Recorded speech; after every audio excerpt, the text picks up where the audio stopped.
আসসালামু আলাইকুম। আমার আদরের এইচএসসি 24-এর ছোট ভাই আপুরা, তোমাদের সবাইকে ওয়ান শট রিভিশন এই সিরিজে আমি স্বাগতম জানাচ্ছি। তোমাদের তোফায়েল ভাইয়া, ডিএমসি ড্রিমার্সের পক্ষ থেকে। ছোট ভাইয়া বা আপুরা, জীববিজ্ঞান তোমরা অনেকেই অনেক বেশি পড়েছো, আবার অনেকেই অল্প পড়েছো, আবার অনেকেই কম পড়েছো। যে যেমনই পড়ো কিনা, তুমি যদি একটু বুদ্ধিমান হও, তুমি যদি একটু বুদ্ধি করে চিন্তা করো, তাহলে জীববিজ্ঞানে ফুল প্রুফ কমন পাওয়া সম্ভব। সিকিউ একদম A to Z কমন পাওয়া সম্ভব এবং A to Z লিখে ফুল মার্কস পাওয়া সম্ভব। বায়োলজিতে একদম ফুল মার্কস পাওয়া সম্ভব। এই জন্য পুরো বইটাই যে একদম গুলে খেয়ে ফেলতে হবে, ব্যাপারটা কিন্তু তা না। কারণ ঘুরে ফিরে দেখা যায় সবচেয়ে গুরুত্বপূর্ণ টপিকগুলোই কিন্তু সিকিউতে সবসময় প্রশ্ন আসে। তো সেই ধারাবাহিকতায় আমি একটা চ্যালেঞ্জ নিয়েছি যে প্রত্যেকটা চ্যাপ্টারে সবচেয়ে গুরুত্বপূর্ণ অংশগুলো তোমাকে চোখে আঙ্গুল দিয়ে দেখিয়ে দিব এবং সেইটা তোমাকে এই ছোট্ট ক্লাসে একদম A to Z পড়িয়ে দিব। চিত্রটি কিভাবে একবার সেইটা দেখিয়ে দিব। তো তার ধারাবাহিকতায় আজকে এই মুহূর্তে আমরা আগামী 1 ঘন্টা যেই চ্যাপ্টারটা আলোচনা করব তার নাম জীব প্রযুক্তি, বায়োটেকনোলজি। এই বায়োটেকনোলজি চ্যাপ্টারে আমি তোমাদের জন্য গবেষণা করে বের করেছি যে তুমি যদি এই বায়োটেকনোলজি চ্যাপ্টারের হাতে গোনা কয়েকটা টপিক A to Z দেখে যাও, আমি গ্যারান্টি দিলাম তুই পরীক্ষায় কমন তো পাবা ইনশাল্লাহ। সাথে তুমি যদি ক্লাসটা করো, কোথায় কোথায় কিভাবে লিখতে হবে এবং কোন জায়গাটা তোমাকে আমি সহজ করে দিতে পারবো, তুমি ক্লাসটা দেখলে ক্লিয়ার একটা আইডিয়া পেয়ে যাবা। তাহলে চলো কথা না বাড়িয়ে আমরা আমাদের আলোচনা শুরু করি। জীব প্রযুক্তি বা বায়োটেকনোলজি তোমাদেরকে আমি বলে দিই, সাধারণত প্রত্যেক বছর এখান থেকে একটা সিকিউ আসেই। খুব রেয়ার ঘটনা যে এই চ্যাপ্টার থেকে সিকিউ আসে না। এই চ্যাপ্টার থেকে সিকিউ আসার সম্ভাবনা প্রচন্ড প্রচন্ড বেশি। এবং সিকিউ আসলে যে দুইটা টপিক টাচ করেই, সেই দুইটা টপিক হলো এইখানে এই দুইটা টপিক।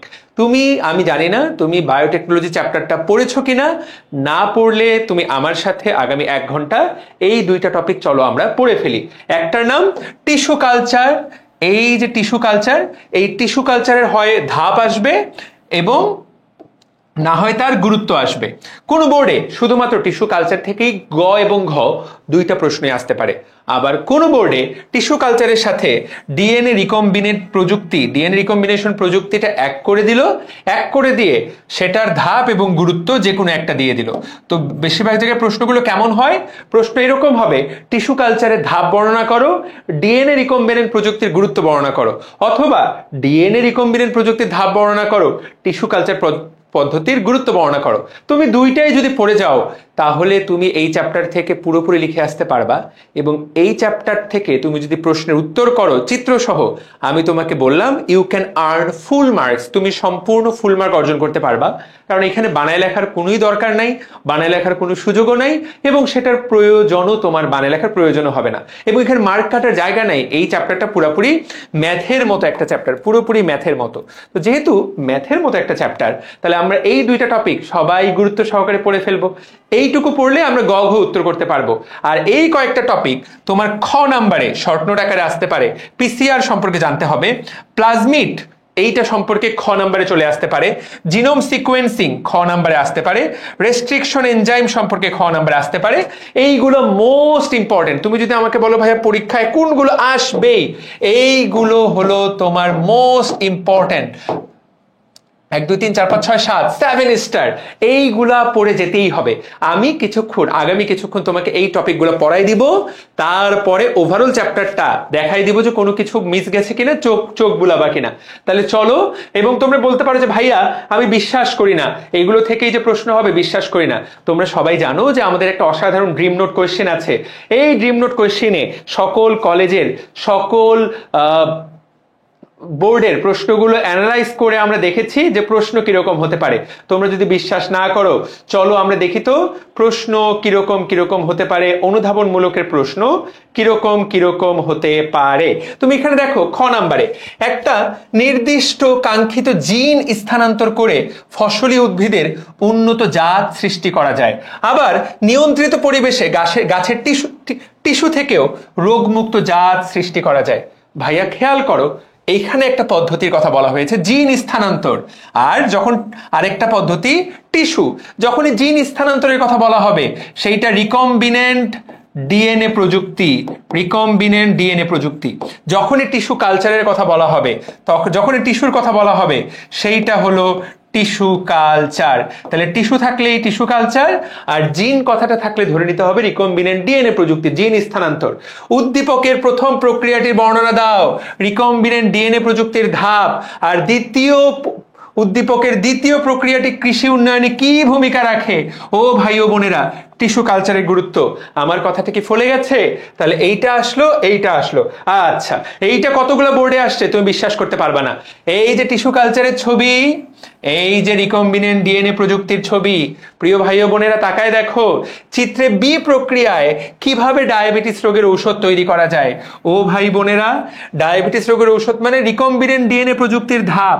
এখন রিকম্বিনেন্ট ডিএনএ প্রযুক্তির ধাপ কথাটা, প্রশ্নটা কয়েকভাবে আসতে পারে।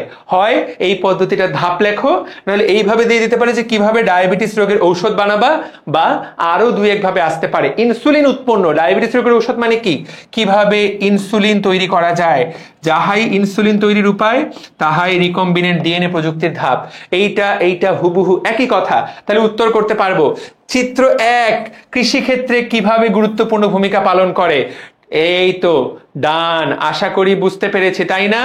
ডাক্তার জামান গবেষণাগারে বীজ ছাড়াই উদ্ভিদের বিভাজনক্ষম অঙ্গ থেকে চারা উৎপাদন করতে পারেন। দেখো, বিভাজনক্ষম অঙ্গ থেকে চারা, টিস্যু কালচার।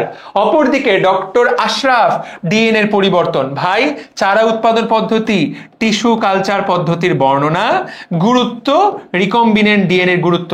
তো আমি তোমাকে আরো 10টা 20টা 30টা প্রশ্ন দেখাতে পারি। ঘুরে ফিরে প্রশ্ন এখান থেকে এইরকমই আসবে, এইরকমই আসবে। বারবার প্রশ্ন এই জায়গায় এইরকমই আসবে। তবে এরকম ছবি দিয়ে দিবে। তুমি যদি দুইটাই জানো, তাহলে তুমি সোজাও ভাত খেতে পারবা, ভাত তুমি ঘুরায়ও খেতে পারবা, চামচ দিয়েও খেতে পারবা, ওই ভাত থেকে ভাতটাকে আবার খিচুড়ি রান্না করে খেতে পারবা, সবভাবে খেতে পারবা। তো মূল কথা হলো কি, মূল কথা হলো আমাদেরকে এই দুইটা সম্পর্কে A to Z clear idea রাখতে হবে। তাহলে আমরা সময় নষ্ট করব না, চলো আমরা আলোচনা শুরু করে দেই। আমাদের প্রথম আলোচনা কি হবে? চলো আমরা আমাদের আলোচনা শুরু করে দেই। আমাদের প্রথম আলোচনা হবে, আমরা সবার আগে টিস্যু কালচার পদ্ধতি সম্পর্কে A to Z আলোচনা করে ফেলবো। এবং প্রিয় ভাইয়া এবং আপুটা, এখান থেকে কয়টা প্রশ্ন আসবে? এখান থেকে দুই রকম ভাবে প্রশ্ন আসতে পারে। টিস্যু কালচার পদ্ধতিটা বর্ণনা করো এবং সেটার গুরুত্ব। এখন আমি তোমাকে এখানে বোর্ডে লিখে লিখে মোটেই সময় নষ্ট করব না। তুমি জাস্ট বইয়ের ছবিটা দেখবা এবং আমি তোমাকে ছবিটা দেখাই দিব কিভাবে আঁকতে হবে, ধাপগুলা বলে দিব, কোন কোন লাইন লিখবা। তাহলেই পড়া হয়ে গেল, চিন্তা করার কোনো কারণ নাই। চলেন শুরু করা যাক। বইয়ে সবাই জাস্ট বইটা শেষ মুহূর্তে, এখন যা পড়বা, বই থেকে যা পড়বা সেটা তোমাকে এইচএসসিতে সাহায্য তো করবেই, সেইটা তো তোমাকে এইচএসসিতে সাহায্য করবে, সাথে কিন্তু তোমাকে অবশ্যই সেইটা অ্যাডমিশনেও তোমাকে সাহায্য করবে। বিশ্বাস করো, সেইটা তোমাকে অ্যাডমিশনেও চূড়ান্ত সাহায্য করবে। ওকে, এইটা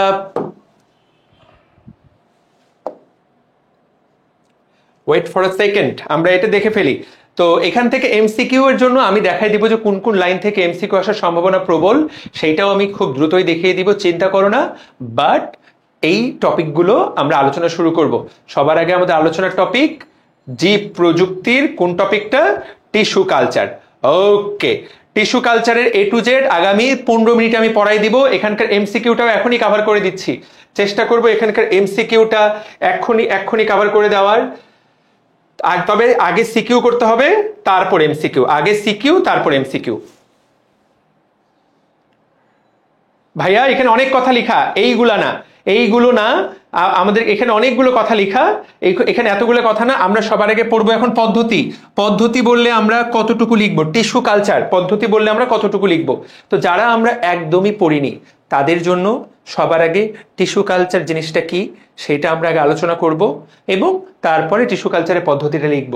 তো তোমারও যদি পরীক্ষায় প্রশ্নটা আসে, সবার আগে অবশ্যই হেডলাইনে টিস্যু কালচার বলতে কি বোঝায় সেইটা সংজ্ঞাটা লিখে পদ্ধতিটা তারপরে লিখবা, তাহলে ব্যাপারটা ভালো হয় এবং সেটাই করা উচিত।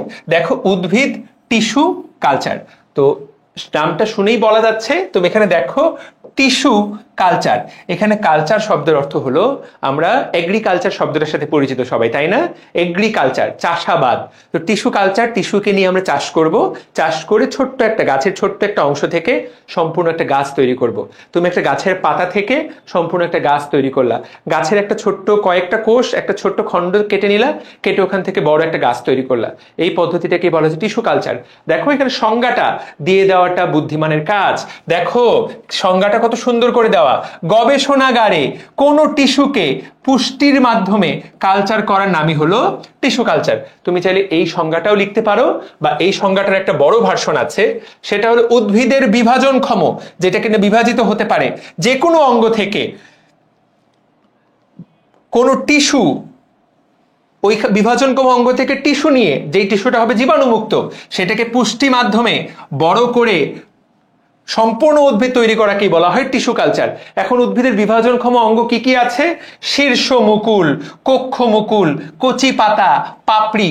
ভাই কচি পাতা, পাপড়ি এগুলো তো আমরা সবাই চিনি। শীর্ষ মুকুল, কক্ষ মুকুল, এই শব্দগুলো একটু কষ্ট করে মনে রাখতে হবে।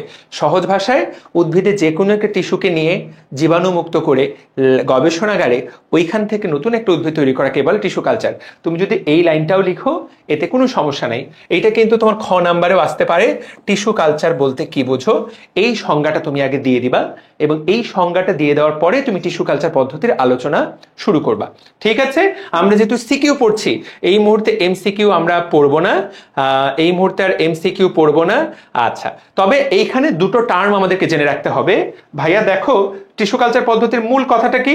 মূল কথাটা আমরা জাস্ট ছবিটা দেখে নিই, আগে ছবিটা দেখে নিই, তাহলে আমাদের ক্লিয়ার কাট আইডিয়া হয়ে যাবে যারা পড়ো নাই। দেখো এই জায়গায় একটা গাছ আছে, কি সুন্দর গাছ। এই যে দেখো একটা, এই টবে টবে লাগানো গাছ, এটা লেখা আছে কি? এটার নাম লেখা আছে মাতৃ উদ্ভিদ। দেখো মাতৃ উদ্ভিদ, মাতৃ শব্দের অর্থ মা।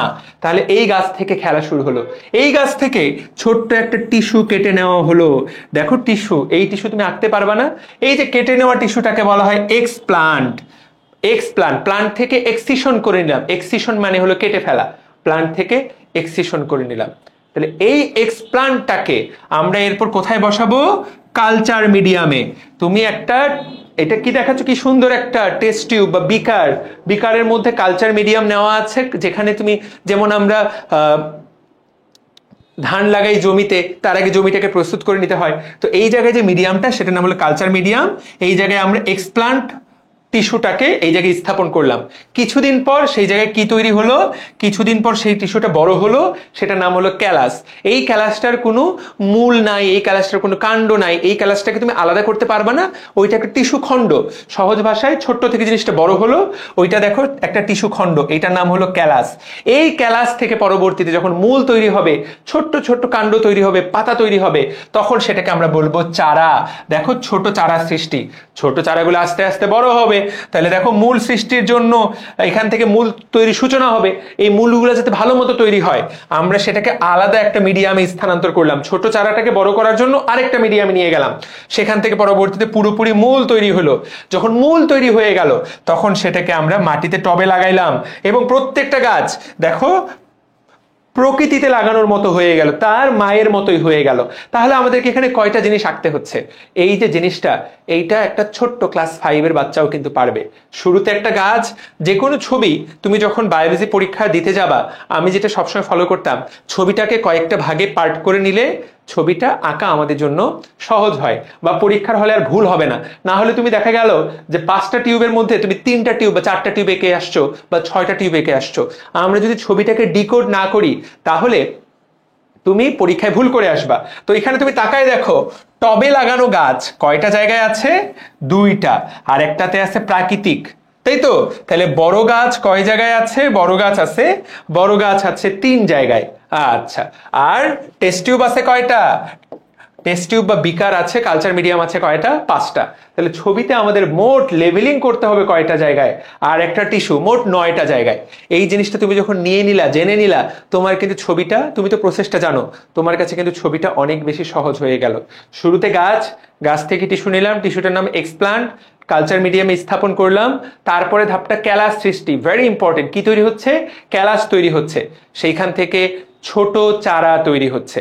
ছোট চারাটাকে আমরা অন্য জায়গায় স্থাপন করলাম মূল তৈরি হওয়ার জন্য, সেখান থেকে মূল তৈরি হয়ে গেল। খেয়াল করো, মূল তৈরি হওয়ার পর টবে নিয়ে আসলাম, টব থেকে প্রকৃতিতে নিয়ে আসলাম। এই ছবিটা তুমি যদি এইভাবে নয়টা ধাপি আঁকো, তাহলে তুমি এখানে ফুল মার্ক 10 on 10 পাবা। যদিও এটা 3 মার্ক বা 4 মার্কের জন্য আসবে, তোমার যদি ছবিটা ঠিক থাকে তাহলে ফুল মার্ক পেয়ে যাবে এখান থেকে। এই ছবি আঁকতে না পারার কোনো কারণ আছে?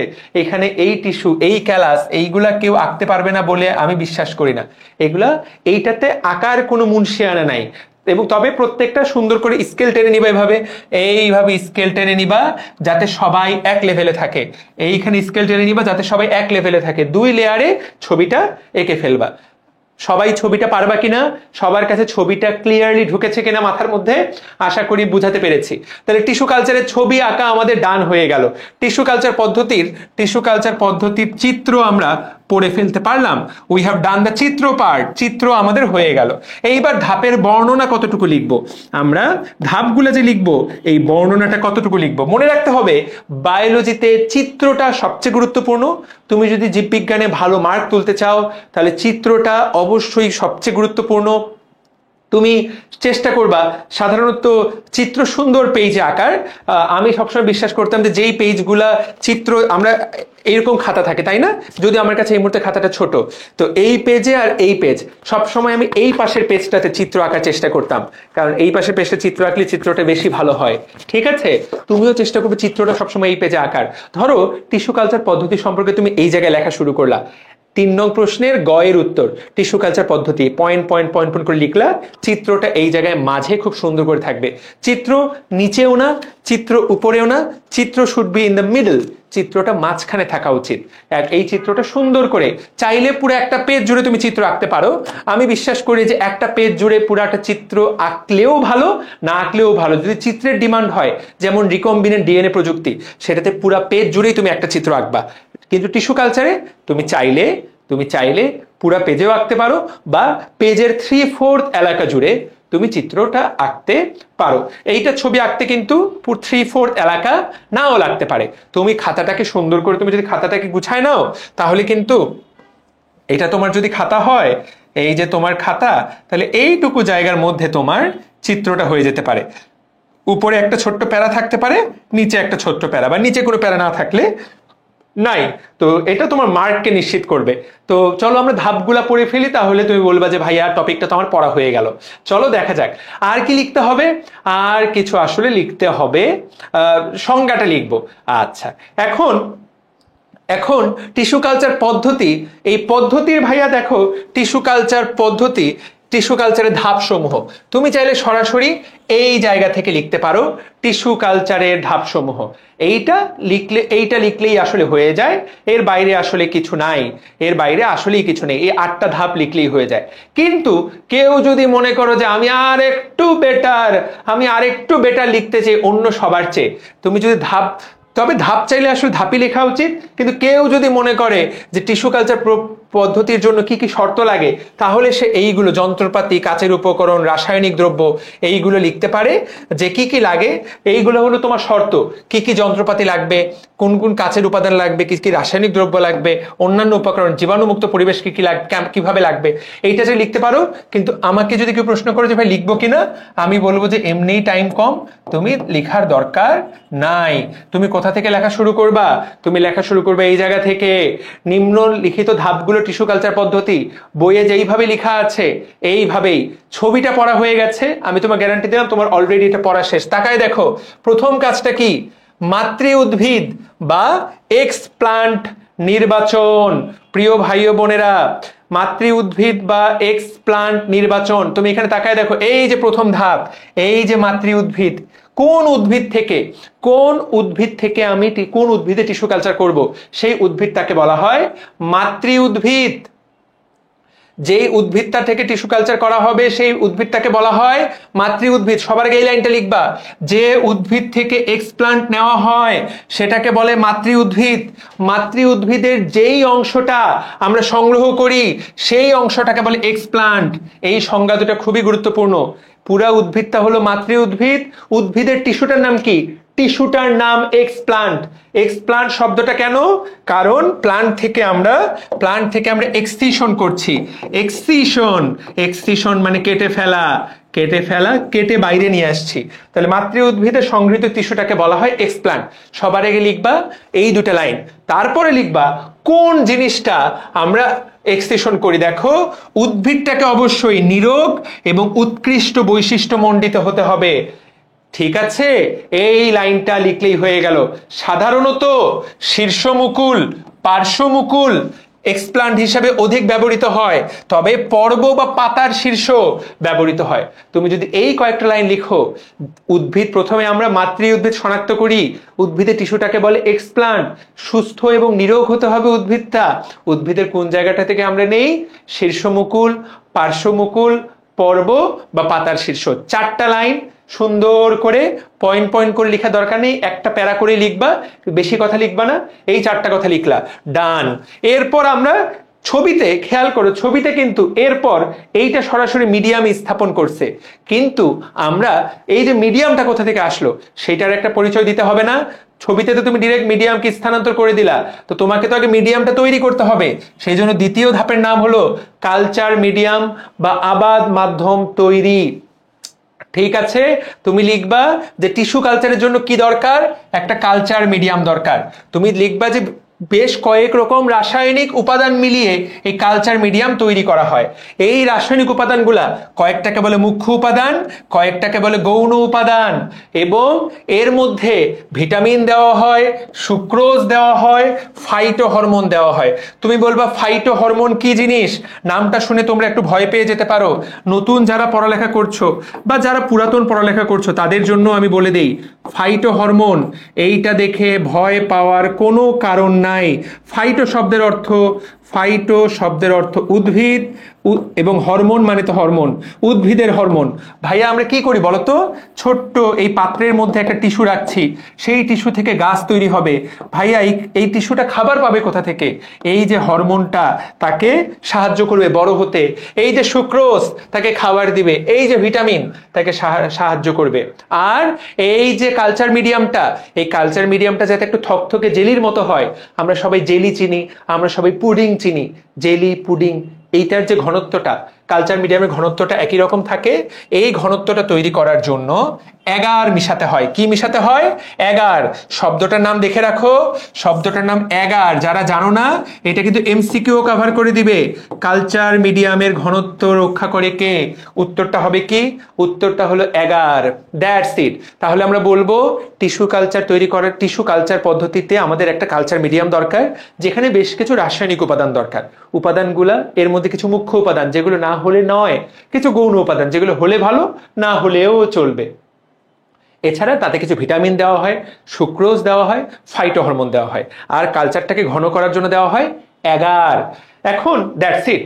দেখো, শুধুমাত্র যেই কালচার মিডিয়ামে শুধু মৌলিক উপাদানগুলো থাকে, যেগুলো না হলেই নয়, সেইটাকে বলা হয় বেজাল মিডিয়াম। তাহলে বেজাল মিডিয়াম একটা বিশেষ ধরনের কালচার মিডিয়াম। আরো অনেক ধরনের কালচার মিডিয়াম আছে যেটাতে বিভিন্ন ধরনের স্পেশাল উপাদান থাকে। মিডিয়ামের পিএইচ কত থাকে? 5.5 থেকে 5.8। আমরা সবাই জানি কোনো কিছু যদি অ্যাসিডিক হয়, কোনো কিছু যদি অম্লীয় হয়, তাহলে সেটাতে জীবাণু সাধারণত জন্মাতে পারে না, তাই না? এই তো, তাহলে এইটা একটা এমসিকিউ কভার করবে, প্লাস এই কয়েকটা লাইন আমরা সবাই লিখে ফেলতে পারবো।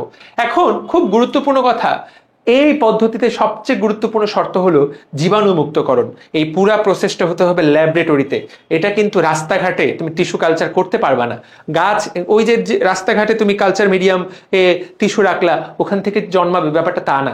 এখানে ছত্রাক ইনফেকশন যদি হয়ে যায়, ব্যাকটেরিয়া ইনফেকশন হয়ে যায়, ভাইরাস হয়ে গেলে তোমার এই গাছটা আর বড় হবে না। বুঝতে পারলাম? সেই জন্য পুরা প্রসেসটা হতে হবে জীবাণুমুক্ত। দেখো, নির্বীজ কোনো ধরনের বীজ বা বীজাণু বা জীবাণু রাখা যাবে না। এবং এখান থেকে গুনে গুনে 3টা শব্দ তোমাকে লিখতেই হবে। নির্বীজ করার জন্য তোমাকে বলতে হবে এটাকে অটোক্লেভ যন্ত্র দিয়ে জীবাণুমুক্ত করা হয়। উপরের লাইনগুলো তুমি লিখো না লিখো সেটা গুরুত্বপূর্ণ না, তোমাকে লিখতে হবে এই যে কালচার মিডিয়ামের পাত্রটাকে, কনিক্যাল ফ্লাস্কটাকে অটোক্লেভ যন্ত্র দিয়ে জীবাণুমুক্ত করা হয়। এই অটোক্লেভ যন্ত্রটার ভেতরে তাপমাত্রা কত থাকবে? 121 ডিগ্রি। চাপ কত থাকবে 15 পাউন্ড, সময় কতটুকু থাকবে 20 মিনিট। আমি এটা আলাদা করে লিখে দিচ্ছি। কেন এটা আলাদা করে লিখে দিচ্ছি? খুবই গুরুত্বপূর্ণ, কারণ এইটা তোমার আজকে যে তুমি শুনে ফেলছো, এটা তোমার বাকি জীবন পুরো সময়টা লাগবে। তুমি মেডিকেলে পড়ো না পড়ো, তুমি যেই সাবজেক্টেই পড়ো, অটোক্লেভের এই তাপমাত্রা এবং চাপ খুবই গুরুত্বপূর্ণ ভাইয়া। এইটা প্রচন্ড গুরুত্বপূর্ণ, প্রচন্ড মানে প্রচন্ড গুরুত্বপূর্ণ। 121 ডিগ্রি সেলসিয়াস, 15 পাউন্ড, চাপ 20 মিনিট। তাহলে তাপমাত্রা, সময় এবং প্রেসার, এইটা টনটনা মুখস্থ রাখতে হবে, প্লাস লিখতে হবে। এইটার ভিতরে তুমি যে কোনো কিছুকে দিলেই সেটার মধ্যে যেই জীবাণুটাই থাকুক সেই জীবাণুটা মরে ছাই হয়ে যাবে। বুঝাতে পারলাম? এবং দিস ইজ বিউটিফুল, ঠিক আছে। এবং এই পদ্ধতিটা, এবং যেহেতু এটা আমরা কাঁচের মধ্যে পুরো পদ্ধতিটা করি, এই যে আমরা কিন্তু মাটির মধ্যে লাগাচ্ছি না, আমরা গাছের টিস্যু কাঁচের পাত্রের মধ্যে থেকে নতুন গাছ তৈরি করছি। এই জন্য এই পদ্ধতিটাকে বলে ইন ভিট্রো কালচার। কি, what is in vitro culture? এই শব্দটা কেন আসলো? ইন ভিট্রো, ভিট্রো কথাটা যেখানেই পাবা মনে রাখবা ভিট্রো শব্দের অর্থ কাঁচ। ভিট্রো মানে কাঁচ। তোমরা সবাই ভিট্রিয়লের কথা জানো, vitriol, blue vitriol, green vitriol. Vitriol মানে হলো স্বচ্ছ, কাঁচ হলো স্বচ্ছ। তাহলে ভিট্রো কথাটা মানে হলো আসলে কাঁচ। তো আমরা এই টিস্যু কালচার পদ্ধতির আরেকটা নাম পেলাম ইন ভিট্রো কালচার। কেন এই নামটা পেলাম? কারণ পুরো পদ্ধতিটা আমরা কাঁচের মধ্যে করি। তাহলে 3টা পয়েন্ট হয়ে গেল। আশা করি আমরা এইটুকু পয়েন্ট ক্লিয়ার। তাহলে সবাইকে তোমরা খুব সুন্দর করে জীবাণু মুক্ত করার জন্য আমরা কোন যন্ত্র ব্যবহার করব? অটোক্লেভ, 121 ডিগ্রি তাপমাত্রা, 15 পাউন্ড চাপ, 20 মিনিট সময়। এই 3টা কথা যাতে সবাই লিখে ফেলো। এরপর আমরা শর্তগুলো করে ফেললাম। কালচার মিডিয়াম প্রস্তুত, জীবাণুমুক্ত করা হলো কালচার মিডিয়ামকে। এইবার মিডিয়ামে টিস্যু স্থাপন।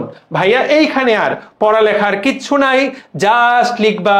এরপর এক্সপ্লান্টটাকেও জীবাণুমুক্ত করে তুমি সেটাকে মিডিয়ামে স্থাপন করবা। ডান। এরপর সেইখানে কি তৈরি হবে? ক্যালাস তৈরি। ছবি অনুসারে তুমি তো বলতেই পারছো ক্যালাস তৈরি। এখন ক্যালাস তৈরি করার জন্য এই যে টিস্যু, ওই গবেষণাগার, ওই যে কনিক্যাল ফ্লাস্ক, ওই কাচের পাত্রটাকে কোথায় রাখতে হবে বা কোনো তাপমাত্রার মধ্যে রাখতে হবে কিনা। দেখো, আমরা সবাই জানি উদ্ভিদের বড় হওয়ার জন্য সূর্যের আলো প্রয়োজন। সূর্যের আলো ছাড়া পৃথিবীতে কোনো জীব বেঁচে থাকবে না, তাই না? গাছ বেঁচে থাকবে না, গাছ বেঁচে না থাকলে তো আমরাও মরে যাব। তো সূর্যের আলো এখানে আমরা, এটা তো একদম গবেষণাগারে, সেজন্য আমরা সূর্যের আলো দিব না। আমরা কি দিব? বৈদ্যুতিক আলো। সূর্যের আলো না, কিন্তু বিদ্যুৎ থেকে তৈরি আলো। এবং এই আলোটার একটা তীব্রতা আছে, 3000 থেকে 5000 লাক্স, 1000 থেকে 30,000, 3000 লাক্স। লাক্স মানে হলো আলোক তীব্রতার একক। আমি জানি না তোমাদের এটা ছোট্টবেলার পড়া, এসএসসির পড়া, আশা করি এইটুকু তোমরা সবাই জানো। আর লাক্স মানে হলো আলোক তীব্রতার একক। তাহলে আমরা এটাকে কোন তীব্রতায় রাখবো? 1000 থেকে 3000, 3000 থেকে 5000, যে কোনো একটাতে রাখলেই হবে। তাপমাত্রা কত থাকবে? 17 থেকে 20। এমসিকিউ আসবে। ওই রুমের আর্দ্রতা কত থাকবে? 70 থেকে 75% আর্দ্রতা। আর্দ্রতা মানে বাতাসে কতটুকু জলীয় বাষ্প। আর্দ্রতা খুব বেশি হলে ছত্রাক ইনফেকশন হবে, আর্দ্রতা খুব কম হলে দেখা যাবে যে গাছের উপরে বিরূপ প্রভাব পড়বে। আর্দ্রতা হবে 70 থেকে 75%। ঠিক আছে? কিছুদিন পর দেখো, কয়েকদিন পর টিস্যু থেকে একটা কোষীয় মণ্ড তৈরি হবে। এই মণ্ডটাকেই বলা হয় ক্যালাস। ক্যালাস কেন? ক্যালাস শব্দের অর্থ যার কোনো অবয়ব, নির্দিষ্ট অবয়ব নাই। আমি তোমাদের তোফায়েল ভাইয়া, আমার একটা মাথা আছে, হাত আছে, পেট আছে, বুক আছে, পা আছে। একটা গাছের শিকড় আছে, কাণ্ড আছে, পাতা আছে। যদি কোনো গাছের আমরা আলাদা করতে না পারি যে এখানে কোনটা, যেমন একটা পাথর, তুমি কি পাথরের কোনটা মাথা, কোনটা পেট, কোনটা পা আলাদা করতে পারো? অবয়বহীন, তাই না পাথরগুলো? তো একইভাবে এই যে অবয়বহীন, কয়েকদিন পর অবয়বহীন একটা টিস্যু গুচ্ছ তৈরি হবে, এইটাকে বলা হয় ক্যালাস। পরবর্তীতে এই ক্যালাস থেকে অনেকগুলো মুকুল তৈরি হবে। তাহলে ক্যালাসের ছবিটা তোমরা দেখে ফেলেছো, আশা করি ব্রেনের মধ্যে ঢুকে গেছে ক্যালাস। A to Z বলে দিচ্ছি, ওকে ভাইয়ারা। এরপর দেখো, ওই ক্যালাস থেকে ছোট ছোট মুকুল তৈরি হবে। এই দেখো, মূল উৎপাদক মাধ্যমে স্থানান্তর। এরপর আমরা ওই কনিক্যাল ফ্লাক্স থেকে অন্য কনিক্যাল ফ্লাক্সকে দিব। কেন? মূল তৈরি করার জন্য। মূল উৎপাদনকারী মিডিয়ামে রাখতে হবে, যেখানে মুকুল থেকে পরবর্তীতে মূল তৈরি হবে। এবং যখনই মূল তৈরি হলো তখনই কিন্তু ওটা আসলে চারা উপযোগী হয়ে গেল। যখনই মূল তৈরি হবে তখনই পাত্র থেকে সরাই তুমি কোথায় লাগাই দিবা? টবে লাগাই দিবা। That's it. আর টবে লাগানোর পর গাছটা একটু বড় হওয়ার পর প্রাকৃতিক পরিবেশে তুমি সেটাকে স্থানান্তর করবা। এই তো ভাইয়া, এরই সাথে সাথে দেখো পূর্ণাঙ্গ চারা গাছগুলো সজীব এবং সবল হয়ে উঠলে সেগুলোকে প্রাকৃতিক পরিবেশে মাটিতে লাগানো হয়। ও আমার ভাই ও বোনেরা, দেখো তো কোনো কিছু নতুন বলে লাগছে কিনা। তাহলে আমাদেরকে পড়তে হচ্ছে মাত্র কয়েকটা জিনিস। এক, নির্বীজকরণের শর্ত 121 ডিগ্রি, 15 অ্যাটমসফিয়ার চাপ, 20 মিনিট অটোক্লেভ যন্ত্র। 2, কোন তাপমাত্রায় রাখা হয়? 17 থেকে 20। কত আলোতে রাখা হয়? 1000 থেকে 3000 বা 3000 থেকে 5000 লাক্স। কত আর্দ্রতায় রাখা হয়? এই 2-3টা তথ্য মনে রাখতে হচ্ছে। কয়েকটা শব্দ মনে রাখতে হচ্ছে। কি কি সেই শব্দগুলো? আমাদেরকে মাত্র কয়েকটা শব্দ মনে রাখতে হয়। আমাদেরকে এক্সপ্লান্ট শব্দটা মনে রাখতে হবে, ক্যালাস শব্দটা মনে রাখতে হবে, কালচার মিডিয়াম শব্দটা মনে রাখতে হবে। তুমি যদি এইটুকু মনে রেখে ফেলো, আমি তোমাকে গ্যারান্টি দিলাম, you have already written a full mark, you have already achieved a full mark, 3 out of 3 বা 4 out of 4, সেইটা যেইভাবেই আসুক। এই তো এই 2টা পেজ তুমি সুন্দর করে পড়ে ফেললা। কেউ আবার এই গবেষণাগারে চিত্র আঁকতে যেও না, চিত্র আঁকতে গেলে শিক্ষক ভয় পেয়ে যেতে পারে। বিশ্বাস করো, আমার ছোট বোন, ও ক্লাস 8-এর বৃত্তি পরীক্ষা আমার মনে আছে। ও ক্লাস 8-এর বৃত্তি পরীক্ষা দিতে যাবে, তখন বৃত্তি পরীক্ষা হতো, তোমরা তো বৃত্তি পরীক্ষা পেয়েছো বলে মনে হয় না। তো ও বৃত্তি পরীক্ষা দিতে গেছে, তো আমরা ওকে পরীক্ষার হলে নিয়ে গেছি। আমি, আব্বু, আম্মু ওকে পরীক্ষার হলে বসাই দিয়ে আসার একটা রীতি রেওয়াজ আছে না, যাতে আমরা ওকে একটা মানসিক সাপোর্ট দেওয়া যায়। তো ভালো, ওর একটা বান্ধবী, তো পরীক্ষা শুরু হওয়ার আরো 20-30 মিনিট বাকি আছে। তো আমরা ওর পরীক্ষার রুমে আছি, ওকে বসাই দিয়ে বের হব। তো দেখলাম যে ওর একটা বান্ধবী খুব মনোযোগ দিয়ে পড়ছে, এবং দেখলাম হঠাৎ করে আমার চোখটা আটকে গেল যে ও রচনা পড়ছে। রচনা পড়ছে কি? ইংরেজি পরীক্ষা ছিল। ন্যাশনাল ফ্ল্যাগ, আমি জানি তোমরা অনেকেই ছোটবেলায় এই প্যারাগ্রাফটা পড়েছো, ন্যাশনাল ফ্ল্যাগ বা এরকম কিছু একটা এসে বা প্যারাগ্রাফ। এবং খুব মজার কথা, ওর এসেটার নিচে বা প্যারাগ্রাফটার নিচে ন্যাশনাল ফ্ল্যাগের ছবি আঁকা। ব্যাপারটা আমাকে খুব অবাক করলো, যে আমি নিজে ওকে প্রশ্ন না করে থাকতে পারলাম না যে আপু তুমি কি এই ছবিটা এমনি এঁকেছো নাকি তুমি এটা পরীক্ষার খাতায় আঁকবা? ও বললো, না ভাইয়া, আমি তো এটা এমনি আঁকি না, আমি তো এটা পরীক্ষার খাতায় আঁকবো। প্যারাগ্রাফ, ন্যাশনাল ফ্ল্যাগ, ইংরেজি, এবং সে ইংরেজিতে চিত্র আঁকছে ন্যাশনাল ফ্ল্যাগ। আমি তারপর খাতাটা বললাম, একটু তোমার খাতাটা একটু দেখি। আমি ওর খাতাটা একটু দেখার চেষ্টা করলাম। বিশ্বাস করো, শুধু ন্যাশনাল ফ্ল্যাগ না, ও রেইনি সিজন নামে একটা প্যারাগ্রাফ ছিল, রেইনিডেরও ছবি এঁকেছে। তারপর সিজনসের উপরে কিছু একটা ছিল, সে সিজনসের ছবি এঁকেছে। যেইটাই প্রশ্ন লিখেও সেইটারই ছবি আঁকে। আমি আসলে নিশ্চিত না বাংলা ইংলিশে ছবি এঁকে কখনো নাম্বার বাড়ে কিনা, বা নাম্বার আদৌ ছবি আঁকার কোনো প্রয়োজনীয়তা আছে কিনা। তাহলে ওই ছবি আমাদের আঁকার কোনো প্রয়োজন, আসলে এই ছবিটা আঁকার কোনো প্রয়োজন নাই। আশা করি তোমরা এই ছবিটা আঁকবা না। তাহলে আমরা এই টপিকটা A to Z পড়ে ফেলতে পারলাম। এখান থেকে ভাইয়া কি কি প্রশ্ন আসতে পারে? এখান থেকে কয়েকটা MCQ আমরা পড়ে ফেলেছি, কিন্তু এটা গ নাম্বারে বা ঘ নাম্বারে তুমি এই প্রশ্নটা পাচ্ছ। ডান। আমরা আরেকটু সময় ব্যয় করব। আর কতটুকু সময় ব্যয় করব? আরেকটা টপিক থেকে প্রশ্ন আসবে, সেটা হলো এই যে টিস্যু কালচার পদ্ধতির ভূমিকা এবং প্রয়োগ। টিস্যু কালচার পদ্ধতির ভূমিকা এবং প্রয়োগ, তুমি দেখো টিস্যু কালচার পদ্ধতির ভূমিকা প্রয়োগ থেকে একটা মাস্ট প্রশ্ন, তুমি এই প্রশ্ন ব্রেনের মধ্যে সেট করে নিয়ে যাবা, পরের দিন পরীক্ষার খাতায় লিখবা। এই কথা তুমি জেনে নাও, যেটা আমি লিখবো। তো শুরুতে এই লাইনগুলো তো যারা একদম পড়ালেখা করতে পারে না, যারা কোনোই পড়ালেখা করে না, তারাও লিখে। টিস্যু কালচার পদ্ধতির গুরুত্ব বা ভূমিকার কথা না বলে শেষ করা যাচ্ছে না। এটা বিষয় লিখতে গেলে সমুদ্রের পানিকে যদি কলমের কালি বানানো হয় তাহলেও সেটাও শেষ হয়ে যাবে। এই বিষয়ে দুই একটা হুজুং বুজুং এরকম লিখবা। লিখার পরে দেখো point, it should be always pointed. Point করে সুন্দর করে লিখবা। চেষ্টা করবা ফুল মার্কস পেতে চাইলে, ভালো মার্কস পেতে চাইলে, বইয়ের যে হেডলাইনটা সেই হেডলাইনটা ফলো করার, বইয়ের যে সিরিয়ালটা সেই সিরিয়ালটা ফলো করার। কেন? তাহলে স্যার বুঝবে তুমি হুবহু বইয়ের মতোই পড়েছো। ভিতরে চাপা চুপা মারলে সেটা ভিতরে পড়ের ব্যাপার, কিন্তু হেডলাইনটা ভাইয়া, হেডলাইনটা শুড বি হেডলাইন। আমি তোমাদের সবাইকে বলবো হেডলাইন শুড বি হেডলাইন। তো টিস্যু কালচার পদ্ধতির কতগুলো গুরুত্ব আছে? বাপ রে বাপ, টিস্যু কালচার পদ্ধতির কতগুলো গুরুত্ব আছে? 15টা গুরুত্ব আছে। কয়টা গুরুত্ব? 15টা। বিশ্বাস করো, তুমি যদি 15টা পয়েন্ট 2 পাতা জুড়ে লিখে দিয়ে আসো, ভেতরে 2 লাইন বা 1 লাইন করে লিখো, তুমি মোটামুটি ফুল মার্কস পাবা। কিন্তু স্যারের মাথায় কিন্তু আছে যে টিস্যু কালচার পদ্ধতির 15টা গুরুত্ব দেওয়া আছে তোমাদের আবুল হাসান স্যারের বইয়ে। এই কথাগুলা হেডলাইনগুলো লিখতে হবে ভাইয়া। দেখো, হুবহু মাতৃ উদ্ভিদের গুণাগুণ সম্পন্ন চারা উৎপাদন বা মাইক্রো প্রোপাগেশন। এই যে মাইক্রো প্রোপাগেশন কথাটা, এইটা টিস্যু কালচার পদ্ধতির আরেকটা নাম। তো শব্দটা তুমি লিখে ফেললা, বাপ রে বাপ। তুমি যদি এই শব্দটা লিখো, তোমাকে যে স্যার কত মার্ক দিবে তুমি নিজেও জানো না। তাহলে মাইক্রো প্রোপাগেশন, তুমি এই শব্দটা লিখবা, বা মাতৃ উদ্ভিদের মতোই হুবহু মাতৃ উদ্ভিদের গুণাগুণ সম্পন্ন চারা উৎপাদন। ভাইয়া হেডলাইনটাই গুরুত্বপূর্ণ, ভেতরের লাইনটা তুমি যদি রিডিং পড়ো, সেইটা লাইনটা, এই লাইনটাই তুমি যদি আবার লিখো কোনো সমস্যা নেই। এখানে দুটো এক্সট্রা কথা লিখবা, কোন কোন জায়গায় করা হয়। সাগর কলা, থুজা, এই থুজা এবং সাগর কলা এই উদ্ভিদগুলাতে এই পদ্ধতিটা প্রয়োগ করা হচ্ছে। বাট হেডলাইনটা ইজ ইম্পর্টেন্ট। তার ঠিক আছে, এইখানে এইগুলা পড়ে আর খুব বেশি লাভ নাই। এখন প্রশ্ন হবে, এইটার নাম মাইক্রো প্রোপাগেশন কেন? মাইক্রো শব্দের অর্থ ছোট বা ক্ষুদ্র। প্রোপাগেশন মানে কি? প্রোপাগেশন মানে ছড়িয়ে দেওয়া। তাহলে ছোট্ট কয়েকটা টিস্যু থেকে একটা বড় উদ্ভিদ তৈরি করা, এই যে ছোট্ট কয়েকটা টিস্যু থেকে একটা বড় উদ্ভিদ তৈরি করা, বড় করা, বৃদ্ধি করা, এই পদ্ধতিটাকে বলা হচ্ছে মাইক্রো প্রোপাগেশন। তুমি জাস্ট ভাইয়া এই প্রথম লাইনটা লিখবা, শেষ লাইনটা লিখবা, আর বাকি লাইনগুলো তুমি যদি পড়লেও যেই কথা লিখবা, না পড়লেও একই কথা লিখতে পারবা। তাহলে 1 নাম্বার পয়েন্ট তুমি জেনে গেলা। আচ্ছা, 2 নাম্বার, রোগ মুক্ত চারা উৎপাদন। কোন কোন জায়গায় রোগ মুক্ত চারা উৎপাদন করা যাচ্ছে? আলু, আখ। ভাইয়া উদাহরণটা গুরুত্বপূর্ণ। এই লাইনটা হুবহু আবার লিখবা, তারপর উদাহরণ দিবা আলু, আখ। তারপর শুধু চারা উৎপাদন। কোন জাতীয় চারা উৎপাদন? যেসব উদ্ভিদের বীজ হয় না সেসব উদ্ভিদের চারা উৎপাদন। তাহলে প্রথমে হলো তোমার মায়ের মতো চারা, তারপর রোগমুক্ত চারা, তারপর যাদের বীজ কম হয় সেই রকম চারা, তারপর বিলুপ্ত প্রায় যে সকল উদ্ভিদ হারিয়ে যাচ্ছে সেগুলো থেকে কালচার করে সেই উদ্ভিদগুলোকে টিকিয়ে রাখা, তাই তো? আচ্ছা, এর পরের টপিকটা, এরকম কি আর কোনো চারা মারা আছে?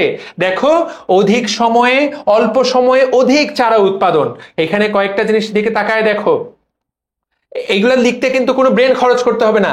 অল্প সময়ে, যেমন চন্দ্রমল্লিকার একটা ছোট্ট টিস্যু থেকে লক্ষ লক্ষ একই জাতের তুমি চারা বানাইতে পারবা, একই জাতের চারা বানাতে পারবা, রাইট? তাহলে এবং বৈদেশিক মুদ্রা অর্জন। তুমি দেখো, মালয়েশিয়ায় ওয়েল পামের টিস্যু কালচার হচ্ছে। এই পাম তেল বিভিন্ন দেশে রপ্তানি করে মালয়েশিয়া প্রচুর বৈদেশিক মুদ্রা অর্জন করে। থাইল্যান্ডে অর্কিডের টিস্যু কালচার করা হয়, অর্কিড ফুল রপ্তানি করা হয়। এই যে অর্কিড, এই উদাহরণটা গুরুত্বপূর্ণ। ভাইয়া আপনি লাভ দিয়ে এতগুলো বললেন কেন? কারণ চারা উৎপাদন রিলেটেড পয়েন্ট কয়টা? চারা উৎপাদন রিলেটেড পয়েন্ট 5টা। তাহলে মায়ের মতো চারা, তারপরে কি রোগমুক্ত চারা, বীজ উৎপাদনের যে সকল উদ্ভিদের বীজ কম হয় সেগুলোর চারা, বিলুপ্ত প্রায় উদ্ভিদ সংরক্ষণ এবং অল্প সময় অধিক চারা উৎপাদন। তাহলে দেখো, চারা নিয়েই কয়টা পয়েন্ট বলে দিলাম? চারা নিয়েই 5টা পয়েন্ট বলে দিলাম যে চারা উৎপাদন করা যায় কি কি রকম। এইটা নিয়ে 5টা লিখে ফেলবা। আর এইখানে বেশ কিছু আছে, এই জিনিসগুলো গুরুত্বপূর্ণ, যে উদ্ভিদের কোন কোন অংশ কালচার করা যায়। ভাইয়া একটা উদ্ভিদের তো অনেক অংশ থাকে, তাই না? একটা উদ্ভিদের তো অনেকগুলো অংশ থাকে, তো কোন অংশ নিয়ে আমরা কালচার করব সেই জিনিসটা গুরুত্বপূর্ণ।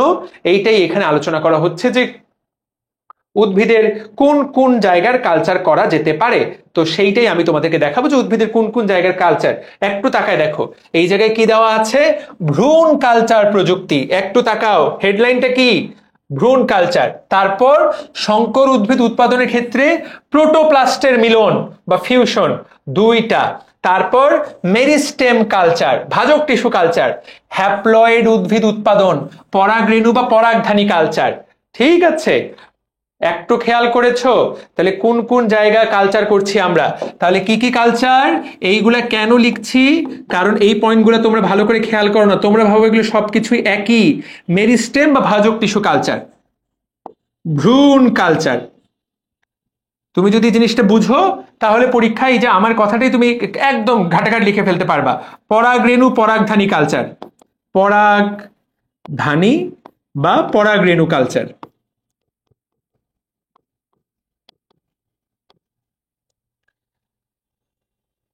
ওকে, আরেকটা কি দেওয়া আছে, প্রোটোপ্লাস্ট। মূলত এই তিনটা কালচার। আচ্ছা, তাহলে এইখানে এই তিনটা কালচার তোমাকে লিখতে হবে। ভাইয়া কোনটার ক্ষেত্রে কি, তুমি তাকায় দেখো, ভ্রূণ কালচার। ভ্রূণ কালচার হেডলাইনটা লিখলা, ভ্রূণ কালচার থেকে দুটো লাইন আমাদেরকে লিখতে হবে। ভ্রূণ কালচার, টিস্যু কালচার পদ্ধতির বিশেষ দিক ভ্রূণ কালচার, ভ্রূণ কালচারের মাধ্যমে প্রজনন বিদ্যার অনেক সমস্যার সমাধান করা যায়, এইগুলো তুমি লিখতে পারো। এইটা দেখো, আন্তঃপ্রজাতি সংকরের ক্ষেত্রে ভ্রূণ পূর্ণতা লাভ না করায় সংকর উদ্ভিদ পাওয়া যায় না, এই সকল উদ্ভিদের ক্ষেত্রে ভ্রূণ কালচার করা হয়। আন্তঃপ্রজাতি, একই আমের দুটো প্রজাতি, তাদের মধ্যে ভ্রূণ কালচার করে ভ্রূণটাকে স্থায়িত্ব দেওয়া হয়। একটা লাইন, সবচেয়ে গুরুত্বপূর্ণ লাইন, মেরিস্টেম কালচার কখন করা হয়, তুমি নাইলে ভাবা সবকিছু দেখো, একটা লাইন লিখতে হবে। মেরিস্টেম কালচারে কোনো রোগ জীবাণু থাকে না, রোগ মুক্ত গাছ তৈরি করার জন্য কোন কালচার, মেরিস্টেম কালচার। মেরিস্টেমের সাথে কার সম্পর্ক, রোগের সম্পর্ক। এইটা পড়লেই হয়ে গেল, সময় বেশি নেওয়া যাবে না, একদম মেইন কথাগুলো ধরে দিচ্ছি, বাবারে বাবা সময় কম।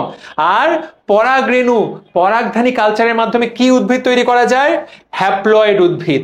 হ্যাপ্লয়েড উদ্ভিদ, হ্যাপ্লয়েড উদ্ভিদ তৈরি করা যায়, অ্যান্ড্রোজেনিক হ্যাপ্লয়েড উদ্ভিদ। এই প্রথম লাইনটা তুমি যদি বলো, দ্যাট উইল বি এনাফ। এখন ভাইয়া এইগুলো করে কি, এই আলোচনাতে আমরা যাব না, এইটা পুরোপুরি একাডেমিক আলোচনা, আমরা ওই আলোচনাতে গেলাম না যে হ্যাপ্লয়েড উদ্ভিদ, এইটা 10 মিনিটের আলোচনা। বাট তুমি শুধু প্রথম লাইনটা লিখো, পরাগধানী কালচারের মাধ্যমে হ্যাপ্লয়েড উদ্ভিদ তৈরি করা যায়, যেখানে প্রত্যেকটা কোষে n সংখ্যক ক্রোমোজোম থাকবে, 2n সংখ্যক না। তাহলে ভাইয়া এইটা হয়ে গেল। কয়টা পয়েন্ট হয়ে গেল, 3টা পয়েন্ট দিয়ে দিলে কালচার সম্পর্কে, 3টা পয়েন্ট দিয়ে দিলে তুমি কালচার সম্পর্কে। শুরুতে 5টা পয়েন্ট দিয়ে দিছি তোমাকে আমি চারা সম্পর্কে, মেইন পয়েন্ট তো দিয়েই দিছি। ওকে, আর কি আছে, এই জায়গায় দেখো প্রোটোপ্লাজমের মিলন, এখানে এই দুটা লিখবা। যখন দুইটা সাইটোপ্লাজম মিলবে, তখন সাইটোপ্লাজমের মিলনকে আমরা বলবো সাইব্রিড, হাইব্রিড না বলে বলবো সাইব্রিড। আর যখন প্রোটোপ্লাজম মিলবে, যখন সাইটোপ্লাজম মিলবে তখন এইটা। আর তুমি এখানে তাকিয়ে দেখো, যখন প্রোটোপ্লাস্ট মিলবে, যেমন আলু এবং টমেটোর ক্ষেত্রে প্রোটোপ্লাজম মিলছে, এটার নাম দেওয়া হয়েছে পোমাটো। এটাকে বলা হচ্ছে পোমাটো। আলু এবং টমেটোতে কি মিলে গেছে, প্রোটোপ্লাজম, প্রোটোপ্লাজম মিলেছে। ফলে এই যে পোমাটো, এইটা একটা গাছ, যেই গাছে মাটির নিচে ফলবে হলো আলু, উপরের দিকে টমেটো। একই গাছে আলু এবং টমেটো, কৃষক চাষ করবে, জমি থেকে আলু তুলবে, উপর থেকে টমেটো ছিঁড়বে, সেই এখানে কি ঘটছে, প্রোটোপ্লাজমের মিলন ঘটছে। তাহলে এইখানে ঘটলো সাইটোপ্লাজমের মিলন, এই জায়গায় ঘটলো প্রোটোপ্লাজমের মিলন। তুমি এইখান থেকে 2টা পয়েন্ট, 2টা লাইন লিখবা, দ্যাট উইল বি এনাফ। এর বাইরে তো এখান থেকে অন্য কিছু লিখতে হবে না। ওকে, আচ্ছা, এখানে আরেকটা পয়েন্টের দিকে তাকায় দেখো, দ্রুত ক্লোন সৃষ্টি। দ্রুত তুমি ল্যাবরেটরিতে একসাথে অনেকগুলো চাষ করে ফেলতে পারবা, দ্রুত ক্লোন তৈরি করতে পারবা। এই পয়েন্টটা দেখো, কোষ আবাদ, ক্যালাস টিস্যু আবাদ। আচ্ছা,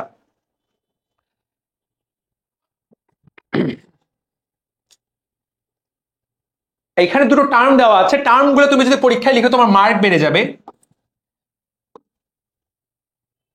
প্রথম কথা হচ্ছে যে এখানে ক্লোন তৈরি করা হচ্ছে, তাকায় দেখো, ক্লোন। ক্লোন, ক্লোন মানে কি রে ভাইয়া, হুবহু একই রকম তাই না? ক্লোন মানে কি, ক্লোন মানে এই যে একটা জিনিস আছে, সেইটার অনেকগুলো কপি তৈরি করলাম, এই হলো ক্লোন। এখন যদি দেহকোষের ক্লোন করা হয়, দেহকোষ হলো 2n, সেইটার ক্লোন করলে অনেকগুলা, এইটাকে বলা হবে সোমা ক্লোনাল। আর ধরো গ্যামিট, যেটা কিনা n, এইটার অনেকগুলা কপি করলা, অনেকগুলো কপি করলা, সহজ ভাষা এটাকে বলে গ্যামিটোক্লোনাল। শুক্রাণু ডিম্বাণুকে আমরা বলি গ্যামিট। তো কোন আবাদী উদ্ভিদের কোষ বা টিস্যু হতে তুমি যখন অনেকগুলা তৈরি করবা, সেটাকে বলবো আমরা সোমাক্লোনাল। যখন গ্যামিট থেকে অনেকগুলা তৈরি করবা, তখন সেটাকে আমরা বলবো গ্যামিটোক্লোনাল। এখানে একটা শব্দ দেওয়া হলো ভ্যারিয়েশন। কি দেওয়া, শব্দ দেওয়া হলো ভ্যারিয়েশন। ভাইয়া ভ্যারিয়েশন কি জিনিস, ভ্যারিয়েশন যদি তোমাকে আমি বোঝাতে চাই খুব সহজ ভাষায়, আমরা বলি না যে ভ্যারাইটি, বিশেষ করে মেয়েরা যখন ঈদের কাপড় শপিং করতে যায়, ধরো ড্রেসের ডিজাইনটা একই, তখন বলে একই ডিজাইনের ভিন্ন কালার দেখান, এইটার নাম হলো ভ্যারিয়েশন। আর কোনো ভ্যারিয়েশন নাই এটার, একই ডিজাইনের ভিন্ন কালার, তার মানে জিনিসটা একই। যেমন আইফোন, ধরো iPhone 15, iPhone 15 pro max. IPhone 15 pro ম্যাক্সের জিনিসটা কিন্তু প্রজাতি কিন্তু আইফোন 15 প্রো ম্যাক্স, কিন্তু ভ্যারাইটি কয়টা? কালার আছে ব্ল্যাক, গোল্ডেন, 4-5 রকমের কালার আছে, এটাকে বলে ভ্যারিয়েশন। তো এই পদ্ধতিতে ভ্যারিয়েশন তৈরি হওয়ার পর সেই ভ্যারিয়েশনটাকেও তুমি চাইলে অনেক বেশি বিস্তার করতে পারবা। যখন এটা দেহকোষ থেকে তৈরি হবে সেটাকে বলে সোমাক্লোনাল ভ্যারিয়েশন, যখন এটা গ্যামিট থেকে তৈরি হবে সেটাকে বলা হয় গ্যামিটোক্লোনাল ভ্যারিয়েশন। বাপরে বাপ, আমরা কতটুকু সময় নিয়ে ফেলেছি। ওকে ডান, এই টপিকটা পড়াই দিলাম। লাস্ট ওয়ান, এখান থেকে 2-3টা টপিক দেওয়া, ট্রান্সজেনিক উদ্ভিদ। এইটা সম্পূর্ণ একটা গুরুত্বপূর্ণ টপিক। ট্রান্সজেনিক এই চ্যাপ্টারই দেওয়া আছে। ট্রান্সজেনিক সেটা কিন্তু রিকম্বিনেন্ট ডিএনএ প্রযুক্তির ক্ষেত্রে ব্যবহৃত হয়, ঠিক আছে? তো রিকম্বিনেন্ট ডিএনএ প্রযুক্তিতে আমরা তৈরি করলাম একটা ট্রান্সজেনিক উদ্ভিদ। তৈরি করার পর সেটাকে টিস্যু কালচারের মাধ্যমে চাইলে আমরা সংখ্যায় অনেক বেশি বাড়াই দিতে পারি। এই কথাটাই এই জায়গায় বলা হয়েছে। ওকে, ঠিক আছে। এখানে 2-একটা টপিক জাস্ট লিখবা। ভ্রূণ উদ্ধার, দেহজ ভ্রূণ সৃষ্টি, উদাহরণ লেখা যেতে পারে। দেহজ ভ্রূণ সৃষ্টি, এইটা মেডিকেল ভর্তি পরীক্ষায় প্রশ্ন আসছে। গাজর, আলফা আলফা, অল্প জায়গায় অসংখ্য ভ্রূণ তৈরি করা যায়, জাস্ট কোথায় কোথায় তৈরি করা যায় উদাহরণ লিখবা, জাস্ট উদাহরণ লিখবা, ঠিক আছে? তো 15টা পয়েন্ট আমি চেষ্টা করলাম A to Z গুছিয়ে দেওয়ার। কেউ যদি চাও এই ছবিটা দেওয়ার, ছবিটা চাইলে দিতে পারো, যদি অঢেল সময় থাকে, না থাকলে নাই। যদি অঢেল সময় থাকে, না থাকলে নাই, ঠিক আছে? অঢেল সময় থাকলে এটা করবা, না হলে করার দরকার নাই। যেমন তুমি তাকায় দেখো মেরিস্টেম কালচারের গুরুত্ব কি, আগেই বলেছি। মেরিস্টেম কালচারের গুরুত্ব হলো রোগ মুক্ত, ভাইরাস মুক্ত উদ্ভিদ তৈরি করা। এইটা একটা গুরুত্বপূর্ণ কথা। এইখানে কিন্তু এমন কিছু লেখা আছে যেটা ভেতরে ক্লিয়ার কাট লেখা নাই। পরাগধানী কালচারের মাধ্যমে কিন্তু হ্যাপ্লয়েড উদ্ভিদ তৈরি করা যায়, এইটা লেখা আছে। প্রোটোপ্লাস্ট কালচারের মাধ্যমে কিন্তু সংকর উদ্ভিদ বা হাইব্রিড তৈরি করা যায়। ভ্রূণ কালচারের মাধ্যমে বীজহীন ট্রিপ্লয়েড উদ্ভিদ তৈরি করা যায়। এইগুলা এমসিকিউ এর জন্য। ভাইয়া আমি এটা এখন পরীক্ষায় লিখতে চাই না, না লিখলেও চলবে। তুমি যদি 15টা গুরুত্ব A to Z লিখো, দ্যাট উইল বি এনাফ। এইটা অ্যাডমিশনের জন্য আমাদেরকে পড়তে হবে, বাট আপাতত এইটা না পড়লেও চলছে তোমার। তাহলে টিস্যু কালচার থেকে তোমার 2টো পয়েন্ট 100-এ 100 কমন চলে আসছে ভাইয়া। আমি তোমাকে গ্যারান্টি দিলাম তুমি টিস্যু কালচারের পুরোপুরি তুমি এটা কমন পেয়ে যাবা। যদি কেউ সুপার পড়ালেখা করতে চাও, যে ভাইয়া আমি একটু সুপার পড়ালেখা করে ফেলতে চাই, জাস্ট টিস্যু কালচারের সুবিধা অসুবিধাগুলো একটা রিডিং দিবা। সুবিধাগুলো কি ভাইয়া? গুরুত্বগুলাই সুবিধা। এতক্ষণ যা পড়ালাম সেগুলা এখানে আবার একটা একটা করে এখানের পয়েন্ট লিখবা না, ওই কথাগুলো আবার এখানে, সেগুলোই হলো সুবিধা। আর অসুবিধা হলো ভাই অনেক জিনিসপত্র দামি, তাই না? রোগ মুক্ত তৈরি করা খুব কঠিন, জিনিসপত্রের প্রচুর দাম, এবং জিনিসপত্র এগুলা জীবাণু দ্বারা আক্রান্ত হওয়ার সম্ভাবনা খুব বেশি। সবসময় প্রশিক্ষণপ্রাপ্ত লোক লাগবে, কৃষকরা, তুমি আমি এটা পারবো না, এটা আমাদের উদ্ভিদ বিজ্ঞানী লাগবে, জীব বিজ্ঞানী লাগবে, এই রকম জিনিসপত্র, ঠিক আছে? তাহলে এইটা হলো অসুবিধা। কেউ একবার চাইলে কেউ রিডিং করে নিতে পারো, বাট এখান থেকে প্রশ্ন আসার কোনো কারণ নাই, প্রিয় ভাই ও বোনেরা। তাহলে টিস্যু কালচার টপিকটা আমরা A to Z গুছিয়ে ফেলতে পারলাম বলে আমি বিশ্বাস করি। That's one shot tissue culture, right? তাহলে টিস্যু কালচার আমাদের আলোচনা শেষ হয়ে গেছে। এইটা থেকে তোমরা A to Z 3-এ 3, 4-এ 4 যেভাবেই প্রশ্ন আসুক পুরোপুরি উত্তর করতে পারবা। এরপরের টপিক রিকম্বিনেন্ট ডিএনএ প্রযুক্তি, তাই না? এইখান থেকে একটা প্রশ্ন আসবে, এবং ভাইয়া আগামী 10 মিনিটে আমরা রিকম্বিনেন্ট ডিএনএ প্রযুক্তির A to Z পড়ে ফেলবো। চলো শুরু করা যাক। রিকম্বিনেন্ট ডিএনএ প্রযুক্তি, এই প্রযুক্তির অপর নাম জেনেটিক ইঞ্জিনিয়ারিং। তোমরা অনেকেই ভবিষ্যতে ইঞ্জিনিয়ারিং পড়বা, এবং অনেকেই এই ইঞ্জিনিয়ারিং এর মধ্যে জেনেটিক ইঞ্জিনিয়ারিং পড়বা, তাই তো? ঢাকা ভার্সিটির সবচেয়ে টপমোস্ট, সায়েন্সের সবচেয়ে টপমোস্ট রেটেড সাবজেক্ট, সবাই জেনেটিক ইঞ্জিনিয়ারিং পড়তে চায়। যদিও বাংলাদেশে জেনেটিক ইঞ্জিনিয়ারিং এর খুব বেশি জব অ্যাভেলেবল নাই, কিন্তু this is a subject of the future. ফিউচারের বিজ্ঞানীরা, ফিউচারের সেরা বিজ্ঞানীরা কিন্তু জেনেটিক ইঞ্জিনিয়ারিং পড়ছে। আজকে আমরা যে সকল রোগ সমাধান করতে পারছি না, ভবিষ্যতে সেই সকল রোগকে আমরা হয়তোবা জেনেটিক ইঞ্জিনিয়ারিং এর বেশ কিছু জিনিসকে কাজে লাগিয়ে হয়তোবা সে সকল রোগকে আমরা পৃথিবী থেকে চিরতরে মুছে দিতে পারবো। তো this is a science for the future. তো এই মুহূর্তে আমরা ফিউচারের দিকে তাকাবো না, এই মুহূর্তে আমরা প্রেজেন্সের দিকে তাকাবো। পরীক্ষায় প্রশ্ন আসবে জেনেটিক ইঞ্জিনিয়ারিং এর ধাপগুলা লিখো এবং সেটার গুরুত্ব নিয়ে আলোচনা করো। ভাইয়া একই রকম ধাপ আর গুরুত্ব একইভাবে। সবার আগে কি বলে ফেলবা, জেনেটিক ইঞ্জিনিয়ারিং কাকে বলে, এটা থেকেও প্রশ্ন আসতে পারে। তবে মূলত এখানে টার্ম দুটো কাছাকাছি কিন্তু দুটো আলাদা আলাদা। তো সাধারণত পরীক্ষায় আসলে ডিএনএ রিকম্বিনেশন বা রিকম্বিনেন্ট ডিএনএ প্রযুক্তির ধাপ আসবে। তো সেইটাতে আগে যাব। তার আগে যেহেতু খ নাম্বারে জিন প্রকৌশল বা জেনেটিক ইঞ্জিনিয়ারিং আসতে পারে, এইটা সংজ্ঞাটা সবাই পড়ে নিবা। সেইটা কি তুমি দেখো, আলটিমেটলি কি করব আমরা, কোন জীবের ডিএনএতে পরিবর্তন ঘটাবো। কোন জীবের ডিএনএতে আমরা পরিবর্তন ঘটাবো। কিভাবে পরিবর্তন ঘটাবো? কোনো জীবকোষ থেকে কোনো জিন নিয়ে অন্য কোনো জীবকোষে স্থাপন করা। তাহলে দিস ইজ দ্য লাইন। দেখো, একটা জীবকোষ থেকে জিন নিব, আরেকটা জীবকোষে স্থাপন করব, যার শরীরে স্থাপন করব তাকে আমরা বদলাই দিব। এটার নাম জেনেটিক ইঞ্জিনিয়ারিং, এবং এটার নামই আসলে রিকম্বিনেন্ট ডিএনএ প্রযুক্তি। তুমি যদি দেখো এখানে কিন্তু লিখাও আছে যে কাকে বলা হয় রিকম্বিনেন্ট ডিএনএ। তুমি দেখো, একটা জীবের কোষ থেকে ডিএনএর একটা অংশ রেস্ট্রিকশন এনজাইমের সাহায্যে কেটে নিয়ে অন্য জীবের ডিএনএর সাথে মেলানোর ফলে নতুন যে ডিএনএ উৎপন্ন হয় সেটাকে বলে রিকম্বিনেন্ট ডিএনএ। যে প্রযুক্তিতে এই পদ্ধতি প্রয়োগ করা হয় সেইটাকে বলা হয় recombinant DNA technology, recombinant DNA প্রযুক্তি। ভাইয়া, কথা দিন শেষে একটাই, কথাটা ঘুরে ফিরে একটাই। সেইটা কি? সেই কথাটা হলো, একটা জীবের জিন থেকে ছবিটা পড়লেই পড়া শেষ, একবারেই পড়ায় ফেলবো আমি। বারবার একই জিনিস পড়াবার মানে হয় না ভাইয়া। গত 12 বছর ধরে এই জিনিস হুবহু একই রকম আছে। আমি এটা পরীক্ষার হলে এঁকেছিলাম, আমার স্পষ্ট মনে আছে। আমি আমার এইচএসসি পরীক্ষায় এই ছবি এঁকে এসেছিলাম। তোমরাও হয়তোবা আঁকতে যাচ্ছ, কোনো না কোনো বোর্ডে তো আসবেই। আমার মনে হয় সকল বোর্ডে এই প্রশ্নটা আসার কথা। ভাইয়া, কোন ছবিটা আঁকতে হবে? এই যে এই ছবিটা, পেজ নাম্বার 395। ভাইয়া, একটা কোষ থেকে ডিএনএ কেটে নিয়ে, এইখান থেকে ডিএনএর একটা অংশ কেটে নিয়ে আরেকটা কোষের মধ্যে সেই ডিএনএটা ঢুকায় দিয়ে যেই প্রয়োগটা, সেটার নাম হলো রিকম্বিনেন্ট ডিএনএ প্রযুক্তি। তাহলে ভাইয়া, আমরা এই জায়গায় চলো আলোচনা শুরু করি। রিকম্বিনেন্ট ডিএনএ প্রযুক্তিতে কি আছে কি নাই সেইটা নিয়েই আমাদের আলোচনা আজকের। ভাই চলেন আলোচনাটা শুরু হোক। তাহলে রিকম্বিনেন্ট ডিএনএ প্রযুক্তিতে একটা জীবের ডিএনএ নেওয়া হবে এবং সেই জীবের ডিএনএটা আরেকটা জীবে স্থানান্তর করা হবে। একটা জীবের ডিএনএ আরেকটা জীবে স্থানান্তর করব এবং সেই জীব থেকে আমরা কাঙ্ক্ষিত কোনো একটা কিছু উৎপাদন করব। তাহলে এখানে জীব লাগবে দুইটা। এই জীবের ডিএনএ লাগবে, এই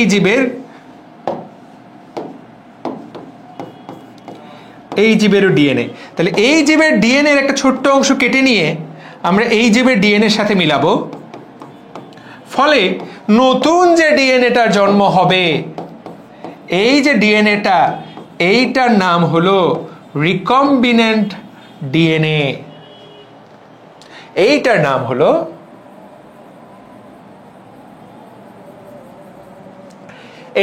হলো রিকম্বিনেন্ট ডিএনএ। ভাইয়া, একটা জীব থেকে আমরা কাঙ্ক্ষিত ডিএনএ এর অংশ আরেকটা ডিএনএ এর সাথে যুক্ত করে দিলাম। যুক্ত করে দেওয়ার পর নতুন যে ডিএনএ তৈরি হলো সেটাকে বলে রিকম্বিনেন্ট ডিএনএ। তো এইটা দিয়ে আমরা কি করব? এইটা দিয়ে আমরা নির্দিষ্ট প্রোডাক্ট তৈরি করব। এখন আমরা এইটা নিয়ে আলোচনা করব। পরীক্ষায় প্রশ্নটা 2, 3, 4, 5 ভাবে আসতে পারে।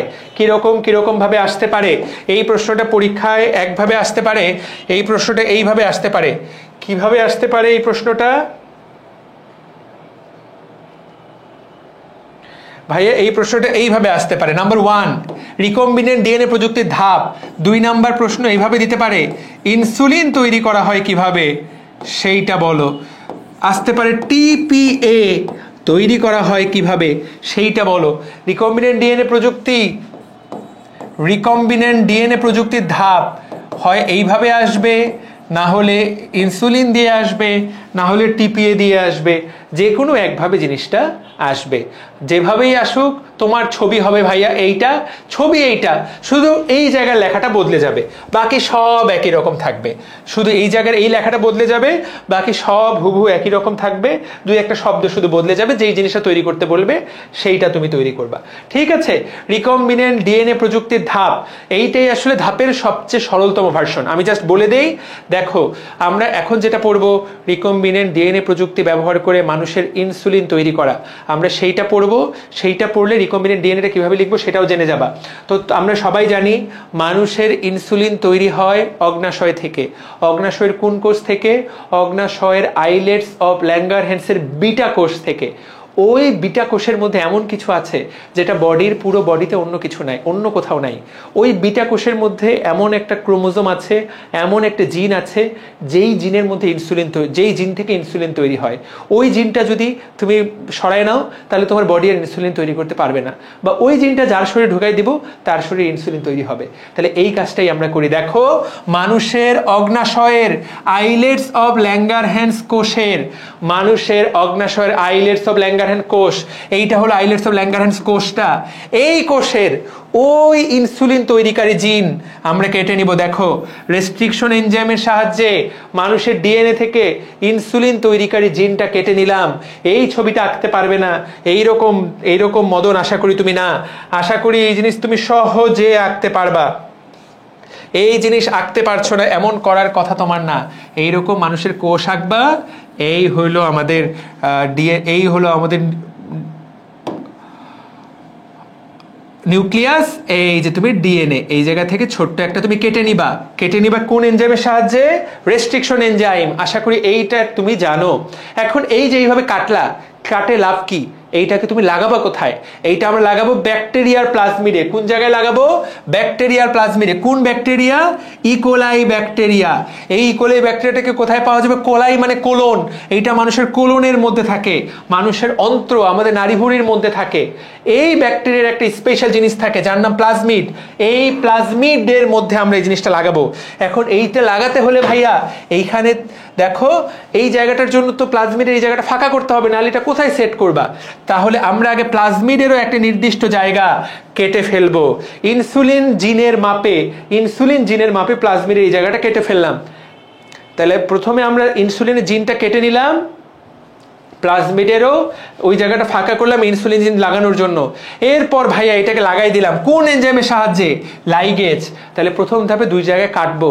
কাঁচিটার নাম কি? Restriction enzyme. এখানেও রেস্ট্রিকশন এনজাইম, এখানেও রেস্ট্রিকশন এনজাইম। দুইজনকে লাগাবো কোন এনজাইমের সাহায্যে? লাইগেজ।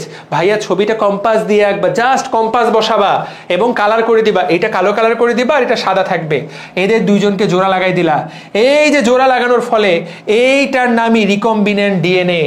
এই যে নতুন ডিএনএ, এই ডিএনএটার নাম রিকম্বিনেন্ট ডিএনএ। দেখো লেখা আছে প্লাজমিডের ডিএনএ, মানুষের ডিএনএ তৈরি হলো রিকম্বিনেন্ট ডিএনএ। তার মানে ভাইয়া মানুষের ক্ষমতাটা এর মধ্যে চলে আসলো। যেমন তোমরা ভূতের সিনেমায় দেখো, ভূতের পাওয়ারটা যখন মানুষের শরীরে চলে আসে তখন সে কত পাওয়ারফুল হয়ে যায়। ইনসুলিন তৈরি করার পাওয়ার এই ব্যাকটেরিয়ার প্লাজমিডের মধ্যে চলে আসলো। এ কিন্তু প্রচুর পাওয়ারফুল হয়ে গেল।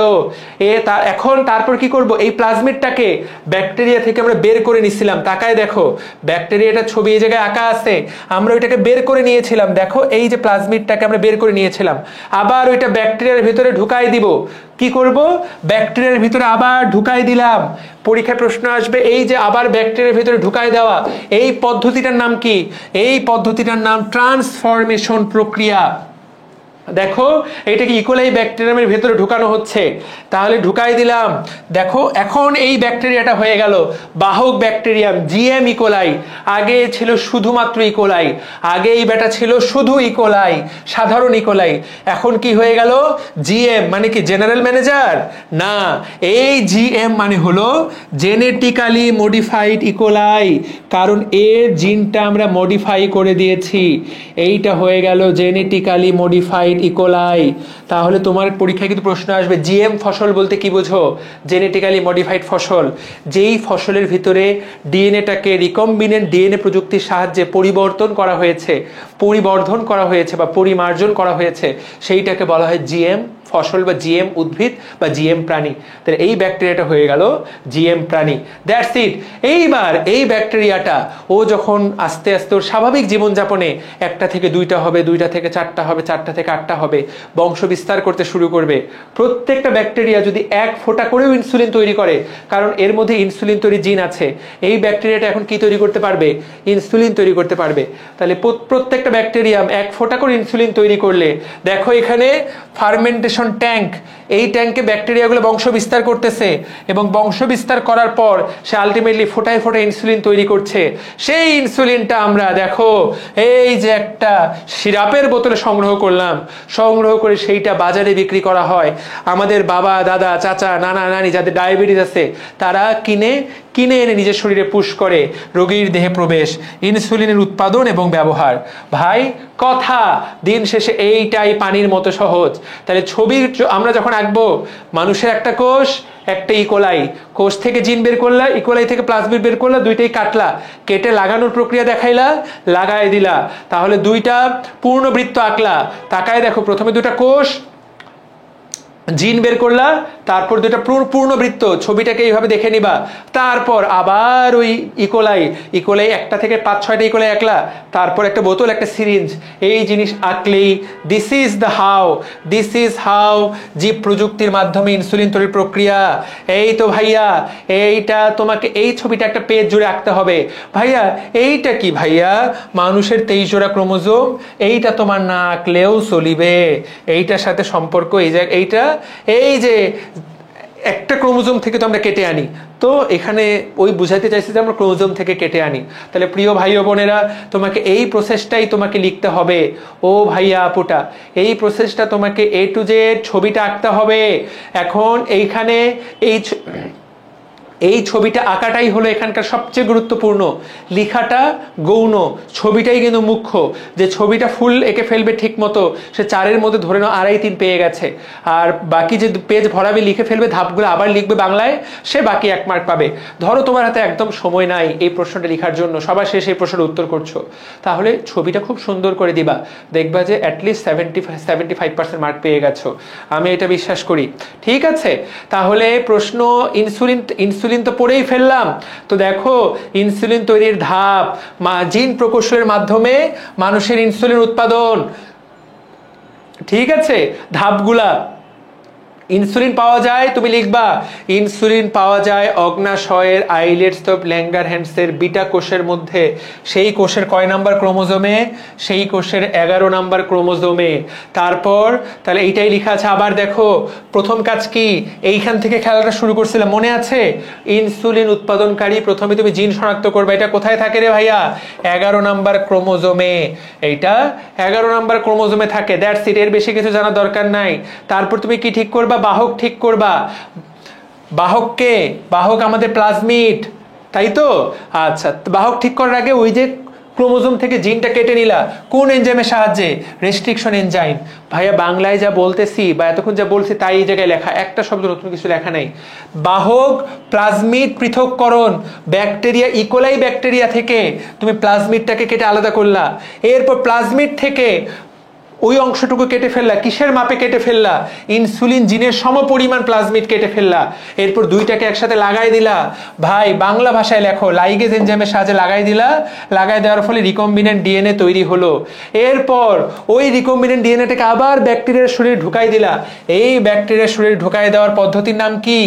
এই ব্যাকটেরিয়ার শরীরে ঢুকাই দেওয়ার পদ্ধতির নামই হলো ট্রান্সফরমেশন প্রক্রিয়ায় ঢুকাই দিলা।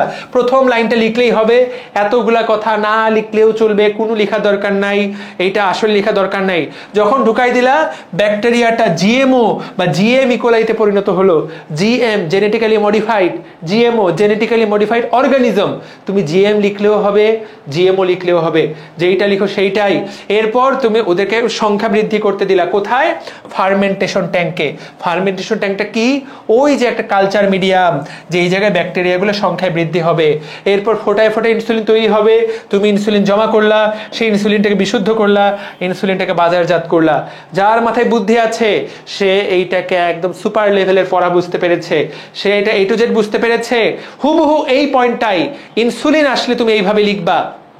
আর যদি ইনসুলিন নিয়ে প্রশ্ন না করে, যদি প্রশ্ন করে যে রিকম্বিনেন্ট ডিএনএ প্রযুক্তির ধাপগুলা বলো, ভাইয়া ধাপগুলা হুবহু একই, শুধু ইনসুলিন কথাটা লিখবা না, বাকি সব কিছু কিন্তু হুবহু একই। ইনসুলিন কথাটি তুমি শুধু লিখবে না, বাকি সবই হুবহু একই। বাকি সব কিছু কিরকম দেখো, বাকি সবগুলো তোমাকে দেখাই দিচ্ছি, এখানে সবগুলো দেওয়া। ছবি ওইটা আঁকাটাই বুদ্ধিমানের কাজ, ছবি আসলে ওইটাই আঁকা উচিত বলে আমি মনে করি। দেখো এই যে ধাপগুলা, প্লাজমিডের প্রকারভেদ, তাংসাং, এতগুলো না, রিকম্বিনেন্ট ডিএনএ প্রস্তুত করার ধাপ। প্রিয় ভাই ও বোনেরা, ধাপ 1 থেকে এইটা রিকম্বিনেন্ট ডিএনএ প্রযুক্তির ধাপ সমূহ নিম্নরূপ। দেখো তো, প্রথমে কাঙ্ক্ষিত ডিএনএ নির্বাচন, এরপর বাহক নির্বাচন, দুইটাই কেটে আলাদা করা, দুইটাকে লাইগেজ এক্সামের লাগাই দেওয়া, এরপর রিকম্বিনেন্ট ডিএনএটাকে ওর মধ্যে ঢুকায় দেওয়া, তারপর আলটিমেটলি কোন ইনসুলিন তৈরি হচ্ছে কিনা, প্রোডাক্ট তৈরি হচ্ছে কিনা সেইটা দেখা। ঠিক আছে, সো এই একদম হুবহু একই ঘটনা। সো এই ধাপগুলো এখানে হেডলাইন লিখছে, এখানে আবার বর্ণনা দিয়েছে। ভাইয়া আমরা কি করব? আমরা কি প্রত্যেকটা ধাপ লিখবো আবার বর্ণনা দিব? ভাইয়া প্রথমেই দেখো, কাঙ্ক্ষিত ডিএনএ নির্বাচন এবং পৃথকীকরণ। তুমি এত বড় লিখলে আর কোনোদিন তুমি এইটা পরীক্ষার হলে লিখে শেষ করে আসতে পারবে না। প্রিয় ভাই ও বোনেরা, প্রথম লাইনটা লিখলেই হবে। প্রথম লাইনটা লিখলেই হবে যে ডিএনএ কে পৃথক করতে হবে। পৃথক করার জন্য আমরা কোন এনজাইম ব্যবহার করি? পৃথক করার জন্য আমরা রেস্ট্রিকশন এনজাইম ব্যবহার করি। রেস্ট্রিকশন এনজাইমের একটা সংজ্ঞা দিয়ে দিবা, দ্যাটস ইট। এইখানে এর চেয়ে বড় করে কোনো কিছু লেখার দরকার নাই। ভেক্টর বা বাহক নির্বাচন, ভাইয়া ভেক্টর বা বাহক নির্বাচন করার জন্য আমরা ইকোলাই, ব্যাকটেরিয়া, প্লাজমিড, একটাই উদাহরণ দিবা, এতগুলা লিখার দরকার নাই। বিশ্বাস করো, অল্প মেইন পয়েন্টটা লিখতে হবে, 2 থেকে 3 লাইন লিখতে হবে। এরপর কাঙ্ক্ষিত ডিএনএতে নির্দিষ্ট স্থানে কাঙ্ক্ষিত ডিএনএ কে কাটা, যেই ওই যে যেমন ইনসুলিনটাকে কাটা, ওইটাই লিখছে। কিসের সাহায্যে কাটবা? রেস্ট্রিকশন এনজাইমের সাহায্যে কাটবা। জটিল করে লেখার দরকার নেই, সহজ বাংলায় লিখবা। তারপর কাটা এনজাইমটাকে প্লাজমিডের এনজাইমের সাথে লাগাই দিবা, তৈরি হবে রিকম্বিনেন্ট ডিএনএ। এরপর রিকম্বিনেন্ট ডিএনএটাকে পোষক দিয়ে ঢুকাই দিবা, আবার ইকোলাই ব্যাকটেরিয়ার সঙ্গে ঢুকাবা। ভাইয়া এখান থেকে না লিখে তুমি যদি ওইখান থেকে লিখো তাহলেই হবে। শুধুমাত্র এইখানে তখন আমাদেরকে লিখতে হবে, ইকোলাইয়ের জায়গায় লিখবা পোষক, কাঙ্ক্ষিত ওখানে ইনসুলিনের জিনের জায়গায় লিখবা কাঙ্ক্ষিত ডিএনএ। শব্দগুলো শুধুমাত্র এমনি চেঞ্জ হবে। ওই বর্ণনাটা লেখাটাই বেশি ভালো। এখান থেকে প্রথম প্রবেশ করানো হয়, এই প্রবেশ করানোর প্রসেসকে বলা হয় ট্রান্সফরমেশন। তখন ব্যাকটেরিয়াটাকে বলা হবে জিএম বা ট্রান্সফর্ম ব্যাকটেরিয়া। হুবহু একই জিনিস, ছবি ওইটা আঁকাটাই বুদ্ধিমানের কাজ, এইগুলো আঁকার চেয়ে। পরবর্তীতে এই ডিএনএটা থেকে ইনসুলিন তৈরি হচ্ছে কিনা বা কাঙ্ক্ষিত প্রোডাক্ট তৈরি হচ্ছে কিনা সেই জিনিসটা খোঁজা। সেইটা খোঁজার জন্য কি ব্যবহার করা হয়? সেইটা খোঁজার জন্য জেনেটিক প্রোব ব্যবহার করা হয়। তা তুমি লিখবা যে ইনসুলিন তৈরি হচ্ছে কিনা সেইটা প্রাথমিকভাবে পরীক্ষা করে দেখা হয়। তো পরীক্ষা করে দেখা হয়, এইটুকু লিখলেই হবে। এর চেয়ে জটিল কোনো কিছু লেখার দরকার নাই। আমি তোমাকে গ্যারান্টি দিয়ে বলছি যে এর চেয়ে বেশি কিছু না লিখলেও চলবে। ঠিক আছে, ওকে। আমার মনে হয় যে ছবি, ওই ছবিটা এবং ওই ছবিটা লিখে পয়েন্ট ওইভাবে লিখতে হবে। পয়েন্ট ওইটা ফলো করাটাই বুদ্ধিমানের কাজ। তাহলে তোমার লেখা সহজ হবে, স্যারেরও বুঝতে সহজ হবে। এইগুলো লিখতে গেলে তুমি পাগল হয়ে যাবা। পাগল হলে তুমি খুব একটা ভালো আউটপুট দিতে পারবা না। ভাইয়া তাহলে যদি বলে রিকম্বিনেন্ট ডিএনএ প্রযুক্তির ধাপ, যদি বলে ইনসুলিন সম্পর্কে লিখতে মানা করে, তাহলে তুমি কি করবা? তাহলে ভাইয়া তুমি বর্ণনার ক্ষেত্রে ইনসুলিন উৎপাদনকারীর জায়গায় সব জায়গায় কি বসাবা? কাঙ্ক্ষিত জিন শনাক্তকরণ, দ্যাটস ইট। বাকি সব কিন্তু একই। ঠিক আছে, বাহক, প্লাজমিড, ইকোলাইয়ের জায়গায় বসাবা বাহক। বা তুমি যদি এইটাও লিখে দাও তাতেও আসলে খুব একটা অসুবিধা নাই। তুমি চাইলে এইভাবে লিখতে পারো, উদাহরণের মাধ্যমে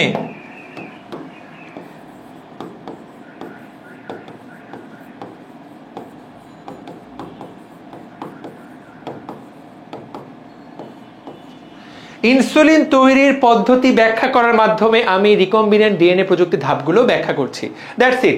ইনসুলিন তৈরির উদাহরণের মাধ্যমে তুমি যদি ব্যাখ্যা করো তাহলে সাপও মরবে, লাঠিও ভাঙবে না। কারণ ইনসুলিন তৈরির পদ্ধতিটা এটা একটা ক্লাসিক পদ্ধতি রিকম্বিনেন্ট ডিএনএ প্রযুক্তির। তাহলে তোমাকে দিন দুনিয়া সবকিছু নিয়ে আলোচনা করতে হবে না, তখন তুমি এইটাই লিখতে পারবা। তুমি এইটাই পড়ে যাও, তুমি এইটাই লিখতে পারবা। প্রিয় ভাইয়া আপুটা, এইটা লিখলেই হয়ে যাবে। তুমি যদি এইটাই লিখে আসো উদাহরণের মাধ্যমে মাধ্যমে ভাইয়া তুই ফুল মার্কস পাবা, চিন্তা করার কোনো কারণ নাই। এইটাই তুমি লিখবা ইনসুলিন তৈরির উদাহরণের মাধ্যমে আমরা রিকম্বিনেন্ট ডিএনএ প্রযুক্তির ধাপগুলোকে আমি নিচে ব্যাখ্যা করছি, দ্যাটস ইট। তারপর পরে পেজে ছবি দিবা আর ছবিটাই বাংলায় ওইভাবে পয়েন্ট পয়েন্ট করে লিখে ফেলবা। এই ছবি আঁকা মোটেই কঠিন কোনো ব্যাপার না, আশা করি আমরা সবাই আঁকতে পারবো। এখন তোমার বোর্ডে হয় ইনসুলিন তৈরি এটা আসবে, না হয় ধাপটা আসবে, না হলে রিকম্বিনেন্ট ডিএনএ প্রযুক্তির গুরুত্ব, সেই গুরুত্ব থেকে প্রশ্ন আসবে। এবং সেটার গুরুত্ব থেকে প্রশ্নটা দুই ধাপে আসতে পারে, এক কৃষিক্ষেত্রে, দুই জীব প্রযুক্তির ব্যবহার। এইটা লিখো যে পরীক্ষায় আসবেই, তাহলে এইটা থেকে পরীক্ষায় যেহেতু প্রশ্ন আসবেই তোমাকে আমি জানিয়ে রাখলাম এইটা ভাইয়া প্রশ্ন আসতে যাচ্ছে। সো এইটা প্রশ্ন আসতে যাচ্ছে, দেখো এইখানে হয় কৃষিক্ষেত্রটা আসবে, শুধু উল্লেখ করে দিতে পারে রিকম্বিনেন্ট ডিএনএ প্রযুক্তি, শুধুমাত্র দিয়ে দিল যে রিকম্বিনেন্ট ডিএনএ প্রযুক্তি কৃষিক্ষেত্রে কি অবদান।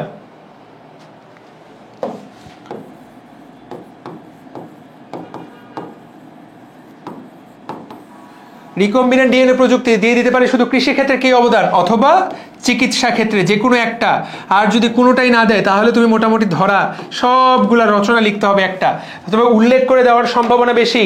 রিকম্বিনেন্ট ডিএনএ প্রযুক্তি কৃষিক্ষেত্রে কি কি অবদান, এইখানে দেখো কৃষিক্ষেত্রে একটা আলাদা করে লিখাই আছে, রিকম্বিনেন্ট ডিএনএ প্রযুক্তির প্রায়োগিক প্রয়োগ ব্যবহার কৃষিক্ষেত্রে। তাকায় দেখো ট্রান্সজেনিক উদ্ভিদ, হেডলাইনের দিকে তাকাও, ট্রান্সজেনিক উদ্ভিদ, এক ট্রান্সজেনিক উদ্ভিদ কত কিছু লেখা, গুণগত মান উন্নয়নে, সুপার রাইস গোল্ডেন রাইস তৈরিতে, রিকম্বিনেন্ট জাত উদ্ভাবনে, নাইট্রোজেন সংবন্ধনে, দ্যুতিময় উদ্ভিদ সৃষ্টিতে, বীজহীন ফল, খরাজাত, লবণাক্ততা, ট্রান্সজেনিক প্রাণী সৃষ্টিতে, এগুলো সব কৃষিক্ষেত্রে। ক্ষতিকারক ফসল দেখো শেষ নাই, মোটামুটি 10টা লিখতে হবে, মোটামুটি 10টা তোমাকে লিখে ফেলতে হবে কৃষিক্ষেত্রে আসলে। আর চিকিৎসা বিজ্ঞানী কি সেইটা আসলে আলাদা পয়েন্ট, আসলে কৃষিক্ষেত্রে আসবে আলাদা করে, বা স্বাস্থ্যক্ষেত্রে, চিকিৎসা ক্ষেত্রে। ভাইয়া আমি পয়েন্টগুলো দেখাই দিচ্ছি, মেইন পয়েন্টগুলো যাতে তুমি লিখতে পারো। দেখো ভাইয়া, আমরা যেহেতু এখানে জিন তৈরি জিন সাহায্য নিতে পারি, আমরা উদ্ভিদগুলোকে অনুন্নত উদ্ভিদগুলোকে উন্নত উদ্ভিদে পরিণত করতে পারি। যেমন ট্রান্সজেনিক উদ্ভিদ, এই টপিকটার মধ্যে এত কথা বলার টাইম নাই। তো দেখো কোন জিনটা ট্রান্সফার করা হয়, এই ব্যাকটেরিয়ার জিন, ব্যাকটেরিয়াটা লিখে ফেলবা। এই ব্যাকটেরিয়ার জিন ট্রান্সফার করার মাধ্যমে ব্যাসিলাস থুরিয়েনজিয়েন্সি, সংক্ষেপে বলে বিটি, তুলা গাছকে উন্নত করা হয়। শুধু এইভাবে তুলা গাছকেই না, দেখো তুলা গাছকেই না, গোল্ডেন রাইস, লেড ব্লাইট, আরো বেশ কিছু ট্রায়াল চলছে, তো তুলাকে উন্নত করা হচ্ছে। এবং এইভাবে দেখো বর্তমান সময়ে 60টি উদ্ভিদে পেঁপে, টমেটো, ভুট্টা, রাই ট্রান্সজেনিক উদ্ভিদ তৈরি করা হয়েছে। এগুলোর ফলে কি হবে, এই যে ট্রান্সজেনিক উদ্ভিদগুলা, এগুলোর কয়েকটা বৈশিষ্ট্য আছে, বৈশিষ্ট্যগুলো এইভাবে লিখবা। এরা জীবাণু প্রতিরোধী, এদেরকে জীবাণু আক্রমণ করতে পারে না, এরা জীবাণু প্রতিরোধী। এই গাছগুলোতে তুমি যদি আগাছা নাশক দাও তাহলে শুধু আগাছা মারা যাবে, এরা মারা যাবে না। এদের জাত খুব উন্নত হয়ে যায়, এদের ফল ফুলের উন্নত মান, উন্নত ফল, উন্নত ফুল, এইভাবে লিখবা। তাহলে ট্রান্সজেনিক উদ্ভিদগুলা উন্নত ফল, উন্নত ফুল, আগাছা নাশক প্রতিরোধী, এদেরকে আগাছা নাশক দিয়ে এদের কোনো ক্ষতি হয় না, এরা জীবাণু এদের কোনো ক্ষতি করতে পারে না। কোন ব্যাকটেরিয়া জিন ব্যবহার করা হয়, এই তো ব্যাসিলাস থুরিয়েনজিয়েন্সিস। এইটা পয়েন্ট লিখতে হবে। দেখো গুণগত মান, যেমন এখানে কোনটার উদাহরণ দেওয়া আছে, অস্ট্রেলিয়ার ভেড়াগুলা কোন ঘাস খায়, ক্লোভার ঘাস খায়। এই ঘাসগুলাকে সালফার সমৃদ্ধ করা হয়েছে, তুমি তাকায় দেখো এই ঘাসগুলাকে সালফার সমৃদ্ধ করা হয়েছে, ঠিক আছে। তো কিভাবে সালফার সমৃদ্ধ করা হলো, সূর্যমুখী থেকে জিন নিয়ে আসা হয়েছে, সূর্যমুখী থেকে জিন এনে এই ঘাসগুলাকে সালফার সমৃদ্ধ করা হয়েছে।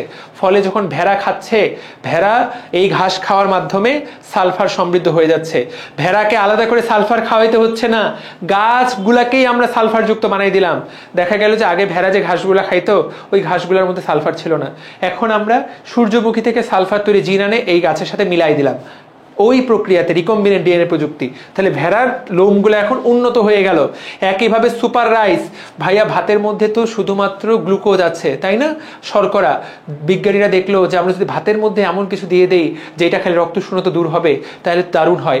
এই আইডিয়া থেকে জন্মাইছে সুপার রাইস। দেখো তারা জ্যাপোনিকা টাইপ ধানে ডেফোডিল থেকে বিটা ক্যারোটিন মানে ভিটামিন এ তৈরি 4টা জিন এবং আয়রন তৈরি 3টা জিন মিলায় তৈরি করা হয়েছে সুপার রাইস।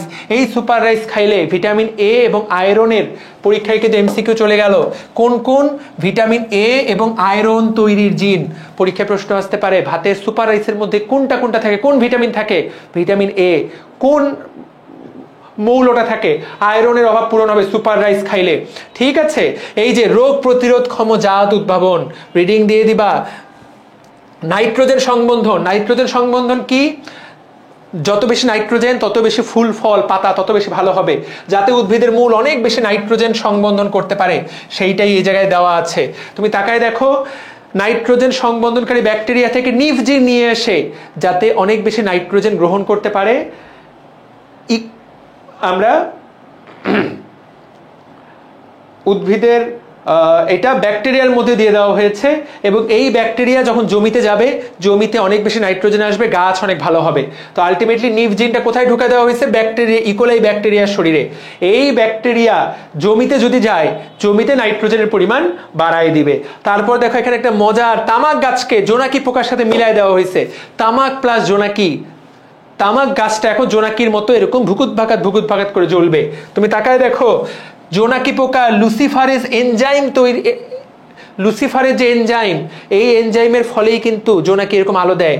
সেইটার লুসিফারিন পদার্থটা আলো তৈরি করে, এই লুসিফারিন পদার্থ জিনটা তামাক গাছে ঢুকাই দিছে, ফলে তামাক গাছটা এখন জোনাকির মতো জ্বলে। বুঝতে পেরেছি? বীজহীন ফল, তরমুজ, বীজহীন তরমুজ উদ্ভাবন করা হচ্ছে রিকম্বিনেন্ট ডিএনএ প্রযুক্তির মাধ্যমে। খরা, মরু এলাকায়, যে এলাকায় পানি নাই সেই এলাকায় যাতে চাষবাস হতে পারে। দেখো ভুট্টা উদ্ভিদে, এইগুলা মুখস্থ করা খুব কঠিন, মনে রাখবো যে হেডলাইনটা মনে রাখলেই হবে, যে ভেতরেরটা মুখস্থ করতে পারবে সে খুব ভালো, কিন্তু তুমি মেইন কথাটা জানো, খরা উদ্ভিদে জাত সৃষ্টি, এইটা তোমার যদি মনে নাও থাকে, ভুট্টা মনে রাখো, যে জেনেটিক প্রযুক্তি ব্যবহার করে ভুট্টা উদ্ভিদকে খরা প্রতিরোধী ভুট্টা উদ্ভিদ তৈরি করা হয়েছে। একইভাবে জেনেটিক প্রযুক্তি ব্যবহার করে লবণাক্ততা সহিষ্ণু বাদাম বা পিনাট তৈরি করা হয়েছে। ভাইয়া আমার তো এটা মনে থাকবে না, এইটা যদি নাও মনে থাকে ডাজন্ট ম্যাটার, পয়েন্টটা থাকলেই হয়েছে। আর যার এটা মনে রাখার ক্ষমতা আছে সে মনে রাখবা, মনে রাখতে হবে 5 থেকে 6 বার পড়তে হবে। আর কি দেওয়া আছে দেখো, ট্রান্সজেনিক প্রাণী বা জিএম প্রাণী তৈরি করা। প্রিয় ভাইয়া এবং আপুটা, এই প্রাণীগুলার দেখো কতগুলা বৈশিষ্ট্য, এই প্রাণীগুলা অনেক পরিমাণে দুধ মাংস দেয়, অনেক পশম হয়, এটা রিডিং পড়লেই বুঝতে পারবা সবকিছু উন্নত। হেডলাইনটা গুরুত্বপূর্ণ। এবং দেখো যেই ট্রান্সজেনিক উদ্ভিদগুলা, এদেরকে পোকামাকড় আক্রমণ করতে পারে না, এরা পোকামাকড় বিরোধী। এত কিছু লেখার দরকার নেই, ট পর্যন্ত 10টা 11টা পয়েন্ট তুমি যদি হেডলাইনগুলো লিখো, ভেতরে উদাহরণ দু একটা করে লিখো, that will be more than enough. কৃষিক্ষেত্রে তুমি এর বেশি আমার মনে হয় না যে তোমার আর লেখার কোনো প্রয়োজন আছে। জিএমও কথাটার ফুল মিনিং জানতে হবে। জিএমও, জেনেটিক্যালি মডিফাইড অর্গানিজম, এইটা থেকে ফুল মিনিং কেন, এই ফুল মিনিংটা তোমার ক নাম্বারে আসতে পারে বা এমসিকিউতে আসতে পারে। That's it. এরই সাথে সাথে তুমি পুরা পড়াটা পড়ে ফেললা। তাহলে দেখো তো, আর এখান থেকে আরেকটা প্রশ্ন আসতে পারে, বাংলাদেশের প্রথম জেনেটিক্যালি মডিফাইড খাদ্য ফসল জিএম, বাংলাদেশে কি পাওয়া যায়, বিটি বেগুন। তোমাকে কিন্তু প্রশ্ন করতে পারে, বিটি বেগুন কি রে, বিটি বেগুন কি ক্ষতিকর? তুমি বলবা যে না ভাই, বিটি বেগুন এখনো কোনো ক্ষতিকর না। এই প্যারাটা লিখে দিবা যে বিটি বেগুন কি ক্ষতিকর, জিএম ফসল কি ক্ষতিকর। এই প্যারাটা বলবা যে বিজ্ঞানীরা গবেষণা করে দেখেছে জিএম ফসল মানুষের জন্য কোনোভাবেই ক্ষতিকর নয়, এটার এখনো কোনো বৈজ্ঞানিক প্রমাণ নাই। বিটি বেগুন আমাদের শরীরে কোনো ক্ষতিকর প্রভাব ফেলে না। তো আমরা সবাই খেতে পারবো বিটি বেগুন বা বিটি ফসল, এটা দিয়ে দিতে পারে, এটা প্রশ্ন আসতে পারে। That's it. ওকে, তাহলে আমার মনে হয় যে হয় কৃষিক্ষেত্র থেকে প্রশ্ন করবে, কৃষিক্ষেত্র থেকে করলে এইরকম লিখে ফেলবা, না হলে প্রশ্ন করবে চিকিৎসা বিজ্ঞানে। প্রিয় ভাইয়া এবং আপুটা, চিকিৎসা বিজ্ঞানে দেখো কতগুলা, এখন চিকিৎসা বিজ্ঞানের হেডলাইনটা তুমি শুধু বলবা, চিকিৎসা বিজ্ঞানে কি কি কাজে লাগানো হয়। হেডলাইন, ইনসুলিন উৎপাদন। ভাইয়া এটা কিন্তু একটা হেডলাইন, পুরা বর্ণনা দেওয়ার কোনো প্রয়োজন নাই, তুমি হেডলাইনগুলো আগে দেখে ফেলো। তুমি আগে ইনসুলিন উৎপাদন চিকিৎসা বিজ্ঞানে আর কি কি কাজে লাগানো হয়, রিকম্বিনেন্ট ডিএনএ প্রযুক্তির মাধ্যমে এই বক্সটা দিয়ে দিতে হবে যদি চিকিৎসা ক্ষেত্রে আসে, এই বক্সটা লিখতে হবে। যদি পরীক্ষায় ঘ নাম্বারে প্রশ্ন আসে তাহলে তোমাকে এই বক্সটা লিখতে হবে, ভাইয়া কোন কোন ক্ষেত্রে তোমার রিকম্বিনেন্ট ডিএনএ প্রযুক্তি কাজে লাগানো হয়। ইন্টারফেরন উৎপাদন, তারপর টিস্যু প্লাজমিনোজেন অ্যাক্টিভেটর উৎপাদন, বাপরে বাপ, ইরাইথ্রোপোয়েটিন উৎপাদন, হেডলাইন লিখবা। আচ্ছা আচ্ছা, তারপর আর কি দেওয়া, পয়েন্টগুলো শেষ হয়নি কিন্তু। তারপর দেখো জিন থেরাপি, হেপাটাইটিস বি এর অ্যান্টিজেন তৈরি, ভুট্টাতে ওরাল ভ্যাকসিন, গর্ভের শিশু পরীক্ষা, মলিকিউলার ফার্মিং, মলিকুলার ফার্মিং না বায়ো ফার্মিং না, এই পর্যন্ত। হেডলাইন কয়টা? এই মোট 8টা, এই হলো 8টা। চিকিৎসা ক্ষেত্রে ব্যবহার, ভাইয়া এটা পরীক্ষায় আসলে তোমরা কিন্তু আন্ডা পারবা। চিকিৎসা ক্ষেত্রে ব্যবহারের, জেনেটিক ইঞ্জিনিয়ারিং ব্যবহারের পয়েন্টগুলো ধরাই দিচ্ছি। ইনসুলিন কেন ধরাই দিচ্ছি, যাতে তুমি আইডিয়া পাও। প্রত্যেকটা সম্পর্কে 2-3 লাইন করে লিখবা। ইনসুলিন, ইন্টারফেরন উৎপাদন, পয়েন্টগুলো ধরাই দিচ্ছি যাতে পরীক্ষায় লিখতে পারো। হুদাই আজে বাজে জিনিস লিখে লাভ নাই। টিস্যু প্লাজমিনোজেন অ্যাক্টিভেটর উৎপাদন, এইটা উৎপাদন। তারপর কি গেল কই, কতগুলা পয়েন্ট লিখলেই মার্ক, না পয়েন্ট না লিখলে মার্ক নাই। ইরাইথ্রোপোয়েটিন উৎপাদন, এই 4টা হুবহু একই জিনিস। 5 জিন থেরাপি, 6 হেপাটাইটিস বি এর ভ্যাকসিন, গর্ভের শিশু পরীক্ষা। Hepatitis B virus vaccine, oral vaccine, গর্ভের শিশু পরীক্ষা। এই 8টা পয়েন্ট যে লিখবে সে এইখানে ফুল মার্ক আশা করতে পারে। যদি পরীক্ষায় প্রশ্ন আসে যে রিকম্বিনেন্ট ডিএনএ প্রযুক্তির সিকিউ গ নাম্বার বাস্তব প্রয়োগ লেখো, ও ভাই তাহলে তুমি এই 8টা পয়েন্ট যে লিখবে সে, এখানে আর ইনসুলিনের ফুল লেখার কিছু নাই। ইন্টারফেরন কেমনে তৈরি হয় সেটা লিখতে হবে না, টিপিএ কেমনে তৈরি হয় সেটা লিখতে হবে না, ইপিও কেমনে তৈরি হয় সেইটা লিখতে হবে না। এইগুলো প্রত্যেকটি টাচ করতে হবে, প্রত্যেকটা সম্পর্কে অল্প কিছু পয়েন্ট লিখতে হবে। তাহলে তুমি জেনেটিক রিকম্বিনেন্ট ডিএনএ প্রযুক্তির চিকিৎসা ক্ষেত্রে প্রয়োগটা লিখতে পারবা। এখন তোমরা বলতে পারো যে ভাইয়া এই জিনিসগুলো কি, এইগুলো তো আমি পারি না। এইগুলো থেকে কিছু না কিছু পারতে হবে, এইগুলো থেকে কিছু না কিছু পারতে হবে, এইগুলো থেকে কিছু না কিছু লিখতে হবে ভাইয়া এবং আপুটা। তো আমি তোমাকে জাস্ট আগামী 2-3 মিনিটে মেইন কথাগুলো বলে দিচ্ছি। ইনসুলিন কি জিনিস তোমাকে পুরাটা এগুলার মোটেই পুরাটা লিখতে হবে না, তোমাকে জাস্ট লিখতে হবে ইনসুলিন আমাদের প্রচণ্ড গুরুত্বপূর্ণ একটি হরমোন। ইনসুলিন না থাকলে মানুষের ডায়াবেটিস নামক রোগ হয়, ডায়াবেটিসের চিকিৎসায় ইনসুলিন অত্যন্ত গুরুত্বপূর্ণ। মাত্র এই কয়েকটা লাইন তোমাকে লিখতে হবে, প্রথম 2 থেকে 3টা লাইন। ইনসুলিন কি এবং রিকম্বিনেন্ট ডিএনএ প্রযুক্তি ব্যবহার করে বর্তমানে ইনসুলিন উৎপন্ন করা হয়। তোমার আর এই প্রসেস লিখতে হবে না কিন্তু, তুমি কিন্তু এই প্রসেস হয়, ঠিক আছে? আচ্ছা, তারপর আর কি লিখবা? তারপর তোমাকে লিখতে হবে ইন্টারফেরন। তোমাকে বলবে ইন্টারফেরন কি। আমাদের শরীরে যখনই কোনো ভাইরাস আক্রমণ করে আমাদের কোষ সেই ভাইরাসকে মারার জন্য যে গুলিগুলা করে, যে রাসায়নিক পদার্থগুলো ক্ষরণ করে, সেই রাসায়নিক পদার্থগুলোর নাম হলো ইন্টারফেরন। এই 3টা লাইন লিখবা। ইন্টারফেরন হলো প্রোটিন জাতীয় প্রতিরক্ষামূলক অস্ত্র, ওই যে গুলি, যা দেহের ভাইরাস আক্রান্ত হলে সেইটার বিরুদ্ধে খরিত হয়। দ্যাটস ইট, তুমি এইটুকু ভাইয়া লিখবা। আমরা বর্তমানে রিকম্বিনেন্ট ডিএনএ প্রযুক্তি ব্যবহার করে এই ইন্টারফেরন তৈরি করতে পারি, ফলে বিভিন্ন রোগের চিকিৎসা ইন্টারফেরনের সাহায্যে করা যায়। তোমাকে জিজ্ঞাসা করতে পারে কোন কোন রোগের চিকিৎসা ইন্টারফেরনের সাহায্যে করা হয়। হেপাটাইটিস বি, প্যাপিলোমা, জলাতঙ্ক। হেপাটাইটিস বি, প্যাপিলোমা, জলাতঙ্ক, এই রোগগুলা চিকিৎসা ইন্টারফেরন থেকে করা যায়। কথা পরিষ্কার, আর বর্ণনা দিতে হবে না। টিস্যু প্লাজমিনোজেন অ্যাক্টিভেটর টিপিএ, এইটা কি? হার্ট আমাদের হৃৎপিণ্ডে রক্তনালীটা যখন ব্লক হয়ে যায় তখন সেটাকে বলে হার্ট অ্যাটাক। ওই ব্লকটা খোলার জন্য যে ইনজেকশনটা দিতে হয় তার নাম হলো টিপিএ অ্যাক্টিভেটর। তার নাম কি? TPA activator. এবং এটা লাইফ সেভিং। মানুষের রক্তনালীতে রক্ত জমাট বেঁধে স্ট্রোক করতে পারলে বা হার্ট অ্যাটাক হলে এই রক্ত জমাট বাঁধা রক্তটাকে গলানোর জন্য যে জিনিসটা দিতে হয় সেটার নাম টিস্যু প্লাজমিনোজেন অ্যাক্টিভেটর। এই কথাটা লিখবা। এবং এই টিস্যু প্লাজমিনোজেন অ্যাক্টিভেটর আমরা রিকম্বিনেন্ট ডিএনএ প্রযুক্তিতে তৈরি করতে পারি। ভাইয়া মেইন কথাটা বললাম, তুমি যদি এইটা লিখে ফেলো, প্রক্রিয়া কিন্তু হুবহু একই, ইনসুলিন তৈরির প্রক্রিয়াটা, বাকি সব প্রক্রিয়া কিন্তু একই। ইপিও কি জিনিস? ইপিও এটা একটা হরমোন যেটা আমাদের কিডনিতে তৈরি হয়, যেটা আমাদের শরীরে আরবিসি বা লোহিত রক্তকণিকা তৈরি করে। এই হরমোনটা না থাকলে আমাদের আরবিসি তৈরি কমে যাবে। এই হরমোনটা তাহলে আমাদের অস্থিমজ্জায় গিয়ে লোহিত রক্তকণিকা তৈরি করে এরিথ্রোপয়েসিস প্রক্রিয়ার মাধ্যমে। এই হরমোনটা কোথা থেকে আসে? কিডনি থেকে। যে সকল রোগীর কিডনির সমস্যা তারা এই ইনজেকশনটা কিনে শরীরে দেয়, নাহলে শরীর থেকে রক্ত কমে যায়। কারণ ওর কিডনি তো ইপিও তৈরি করতে পারে না, ওর কিডনি কিন্তু দুর্বল। এই তো মেইন কথাগুলো বলে দিলাম। জিন থেরাপি মানে কি? একটা চিকিৎসা। যদি কারো জেনেটিক ডিজিজ হয়, সেই জিনটাকে কেটে তুমি জিন থেরাপি দিতে পারো। তো ভাইয়া এই জিন থেরাপি হলো ত্রুটিপূর্ণ জিনকে কেটে এডিট করা, সহজ বাংলায়। প্রথম 3-4টা লাইন লিখবা, এর বাইরে কোনো কিছু লাগবে না। জিন থেরাপি ব্যবহার করে বর্তমানে হেপাটাইটিস বি ভাইরাসের অ্যান্টিজেন তৈরি করা হয়, এই লাইনটা লিখবা। ভুট্টাতে ওরাল ভ্যাকসিন তৈরি করা হচ্ছে, এই লাইনটা লিখবা। গর্ভের শিশু পরীক্ষা, মায়ের পেটে বাচ্চা আছে, এই বাচ্চাটার কোনো জেনেটিক রোগ আছে কিনা সেইটাও পরীক্ষা করা যায় বর্তমানে। পরীক্ষাটার নাম অ্যামনিওসেন্টেসিস। এই জায়গায় এটা ভুল লেখা আছে, এখানে লেখা অ্যামনিওসিস, এইটা ভুল লেখা আছে।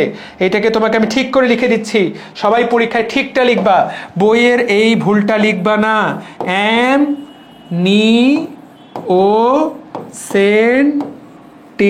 অ্যামনিওসেন্টিসিস, তুমি এমনে লিখবা, অ্যামনিওসিস। ওখানে লেখা এই সেন্টি কথাটা ওই জায়গায় বাদ গেছে, সেন্টি কথাটা অ্যাড করে দিবা। গর্ভের শিশুতে কোনো রোগ আছে কিনা সেটা বোঝার জন্য যে পরীক্ষা, সেটা হলো অ্যামনিওসেন্টিসিস। প্রিয় ভাইয়া আপুটা, এইখান থেকে দ্যাটস ইট, সবগুলো কথা A to Z বলে দিলাম। পিসিআর কি জিনিস? পলিমারের চেইন রিঅ্যাকশন, বই থেকে দেখাই দিচ্ছি, গো থ্রু করে ফেলবা। পিসিআর বই থেকে দেখাই দিচ্ছি। পিসিআর কিন্তু খ নাম্বারে আসবে।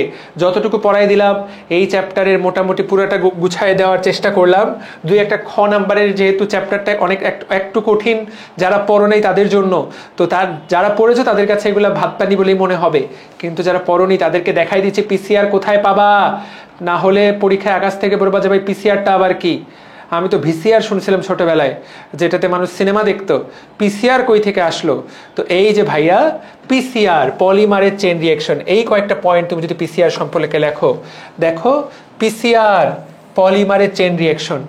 ডিএনএর একটা ছোট্ট কপি নিবা, ওই কপিটাকে সেকেন্ডের ব্যবধানে, ঘন্টার ব্যবধানে কয়েক কোটি কপি বানাই ফেলবা। একটা কলম থেকে এরকম 10 লাখ কলম তৈরি হবে কিছুক্ষণের মধ্যে। নির্দিষ্ট জিন বা ডিএনএকে ক্লোনিং ঘটানো হয়। কোথায় ঘটানো হয়? এটা কাচের ভেতরে, ল্যাবরেটরিতে। এই জন্য এটা একটা ইনভিট্রো পদ্ধতি। এইখানে কোনো ধরনের জীবন, ভেক্টর টেক্টর কিচ্ছু লাগে না, এটা একটা গবেষণাগারে চালানো হয়। ঠিক আছে, ওকে। সো এখানে 2টা কথা লেখা, এটার বর্ণনা কোথায় দেওয়া আছে? এটার বর্ণনা দেওয়া আছে তার উপরে, ক্লোন, এই জায়গায় এটার বর্ণনা দেওয়া আছে। পিসিআর এই টপিকের উপরে যদি চলে যাই,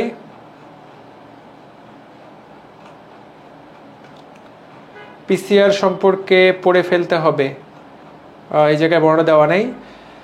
পিসিআর এর ফুল মিনিং জানতে হবে। আচ্ছা, পিসিআরটা দেখাই দিচ্ছি। প্লাজমিড থেকে প্রশ্ন আসবে। প্লাজমিড কি? একটা ব্যাকটেরিয়ার, এইটা ব্যাকটেরিয়ার ক্রোমোজোম, ব্যাকটেরিয়ার নিজস্ব ক্রোমোজোম। এইটা ছাড়াও অতিরিক্ত একটা ক্রোমোজোম থাকে, অতিরিক্ত একটা ডিএনএ থাকে, সেটার নাম প্লাজমিড। মানুষের কিন্তু এরকম থাকে না, মানুষের কিন্তু অতিরিক্ত এই ডিএনএটা থাকে না, ব্যাকটেরিয়ার এই অতিরিক্ত ডিএনএটা থাকে। এই ব্যাকটেরিয়ার অতিরিক্ত ডিএনএটার নাম হলো প্লাজমিড। ঠিক আছে, ব্যাকটেরিয়ার এই অতিরিক্ত ডিএনএটার নাম প্লাজমিড। এই প্লাজমিডগুলা দেখো, এইগুলা কিন্তু ব্যাকটেরিয়ার মূল ডিএনএর বাইরের ডিএনএ। তাকায় দেখো, এটা দ্বিসূত্রক ডিএনএ, অল্প সংখ্যক জিন থাকে, এটার মধ্যে বেশি পরিমাণ জিন থাকে না।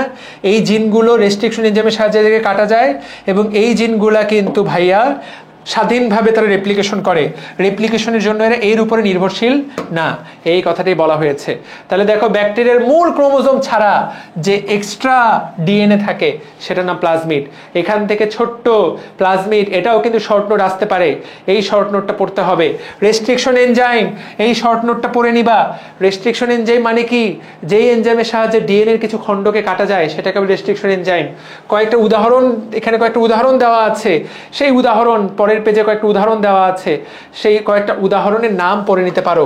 রেস্ট্রিকশন এনজাইম দেখো, ইকোআরআই, হিন3, বাম হাই, হ্যাপা2, MOB1, এইভাবে তুমি কয়েকটা নাম পড়তে পারো। রেস্ট্রিকশন এনজাইমের অপর নাম বায়োলজিক্যাল নাইফ বা আণবিক কাঁচি, এইটা থেকে এই পরীক্ষায় প্রশ্ন আসবে। PCR, restriction enzyme, genome sequencing, plasmid, last one genome sequencing, এইটাও একটা টপিক যেটা থেকে পরীক্ষায় প্রশ্ন আসতে পারে। আধুনিক জিনিস জিনোম সিকোয়েন্সিং। ভাইয়া তুমি শুনেছো যে আমাদের দেশের বিজ্ঞানী মাকসুদুল হক তিনি পাটের জিনোম সিকোয়েন্সিং করেছেন। আমরা যেমন কম্পিউটার কোড লিখি, মূলত আমাদের শরীরে তো ডিএনএতে কোড লিখা, এই কোডগুলাকে ডিকোড করার নামই হলো জিনোম সিকোয়েন্সিং। এই যে মাকসুদুল আলম পাটের জীবন রহস্য উন্মোচনকারী বিজ্ঞানী, তিনি পাটের, কোন পাটের? কর্কোরাস অলিটোরিয়াস, তোষা পাটের জীবন রহস্য উন্মোচন করেছেন। তো এইটার নামই জিনোম সিকোয়েন্সিং। এখন এটা তো এমনে জানলে বললে হবে না, বইয়ে কেমনে লেখা আছে সেইটাই তোমাকে আমি দেখিয়ে দিব যে ভাইয়া বইয়ে এইভাবে লেখা, তোমাকে দেখিয়ে দিচ্ছি। জিনোম সিকোয়েন্সিং, মানুষের একটা কোষে 46টা ক্রোমোজোম থাকে, 23 জোড়া, প্রত্যেক 23 বা এক সেট, প্রত্যেক 23 সেটকে বলে এক জিনোম, প্রত্যেক 23 সেটকে বলে এক জিনোম। তাহলে মানুষের একটা কোষের মধ্যে এক জোড়া জিনোম থাকে। এই ক্রোমোজোমগুলোর মধ্যে যে কোডগুলা লেখা আছে সেটাকে লিখে ফেলার নামই হলো জিনোম সিকোয়েন্সিং। দেখতে পাচ্ছ, মানুষে আমাদের নিউক্লিয়াসে ক্রোমোজোমের একটা সেটকে বলে জিনোম, হ্যাপ্লয়েড সেটে একটা জিনোম থাকে, মানুষের ডিপ্লয়েড সেটে 2টা জিনোম থাকে। তাহলে মানুষের কয়টা জিনোম থাকে? প্রত্যেকটা কোষে এক জোড়া জিনোম থাকে। এই জিনোমের মধ্যে ATGC গুলা যেভাবে সাজানো থাকে, এই প্রক্রিয়াটাকে বলা হয় genome sequencing. That's it, reading পড়লেই হয়ে গেল। ATGC যেভাবে সাজানো থাকে এইটাকেই বলে জিনোম সিকোয়েন্সিং। এই পদ্ধতির আবিষ্কারক বিজ্ঞানী ডক্টর F. স্যাঙ্গার, যিনি পরবর্তীতে এটার জন্য নোবেল পুরস্কার পান। আর পাটের জিনোম সিকোয়েন্সিং করেছেন আমাদের দেশের বিজ্ঞানী ডক্টর মাকসুদুল আলম। এইটাও লিখে দিতে পারো। আমার মনে হয় যে এইটুকু লিখে দিলে না কমন পাওয়ার কোনো কারণ নাই। ঠিক আছে, বুঝাতে পারলাম? That's it. আর ডিএনএ ফিঙ্গারপ্রিন্ট, এটাও শর্ট নোট আসতে পারে। পৃথিবীর প্রত্যেকটা মানুষের ডিএনএ আলাদা, পৃথিবীর প্রত্যেকটা মানুষের ডিএনএ আলাদা। এই যে পৃথিবীর প্রত্যেকটা মানুষের ডিএনএ আলাদা, ইউনিক, সুনির্দিষ্ট, পৃথিবীর প্রত্যেকটা মানুষের ডিএনএ কারোর সাথে কারো মিলবে না, এইটার নামই ডিএনএ ফিঙ্গারপ্রিন্ট। পৃথিবীর প্রত্যেকটা মানুষের ফিঙ্গারপ্রিন্ট যেমন আলাদা, ঠিক তেমনি প্রত্যেকটা মানুষের ডিএনএও আলাদা। এই যে প্রত্যেকটা ডিএনএ আলাদা, স্বকীয়, ইউনিক, এইটাকেই বলা হয় ডিএনএ ফিঙ্গারপ্রিন্টিং। এবং মানুষের এই ডিএনএ খণ্ডগুলার ছবি তোলার পদ্ধতিকে বলা হয় ডিএনএ প্রোফাইল বা ডিএনএ ফিঙ্গারপ্রিন্ট। যাই হোক, অপরাধী ধরার ক্ষেত্রে বা একটা মানুষের ডিএনএ গুলো দেখতেও আলাদা হবে। ডিএনএ গুলো প্রোফাইলিং করা, ডিএনএকে সাজানো, প্রত্যেকটা মানুষের সাজানো ডিএনএ গুলো দেখতে একটু আলাদা হবে, এটার নামই ডিএনএ প্রোফাইলিং। এইটাও একটা শর্ট নোট আসতে পারে। তো ভাইয়া আপুটা আমি গ্যারান্টি দিলাম, এই চ্যাপ্টার থেকে তুমি যদি এই আমার দেখানো 4টা টপিক পড়ে ফেলো, আই থিঙ্ক এই চ্যাপ্টার আমরা A to Z গুছিয়ে ফেলতে পারবো ইনশাআল্লাহ। ঠিক আছে, চ্যাপ্টারটা শেষ করে কেমন লাগলো আমাকে জানিয়ে দাও। সবাই ভালো থাকো, সুস্থ থাকো। আসসালামু আলাইকুম।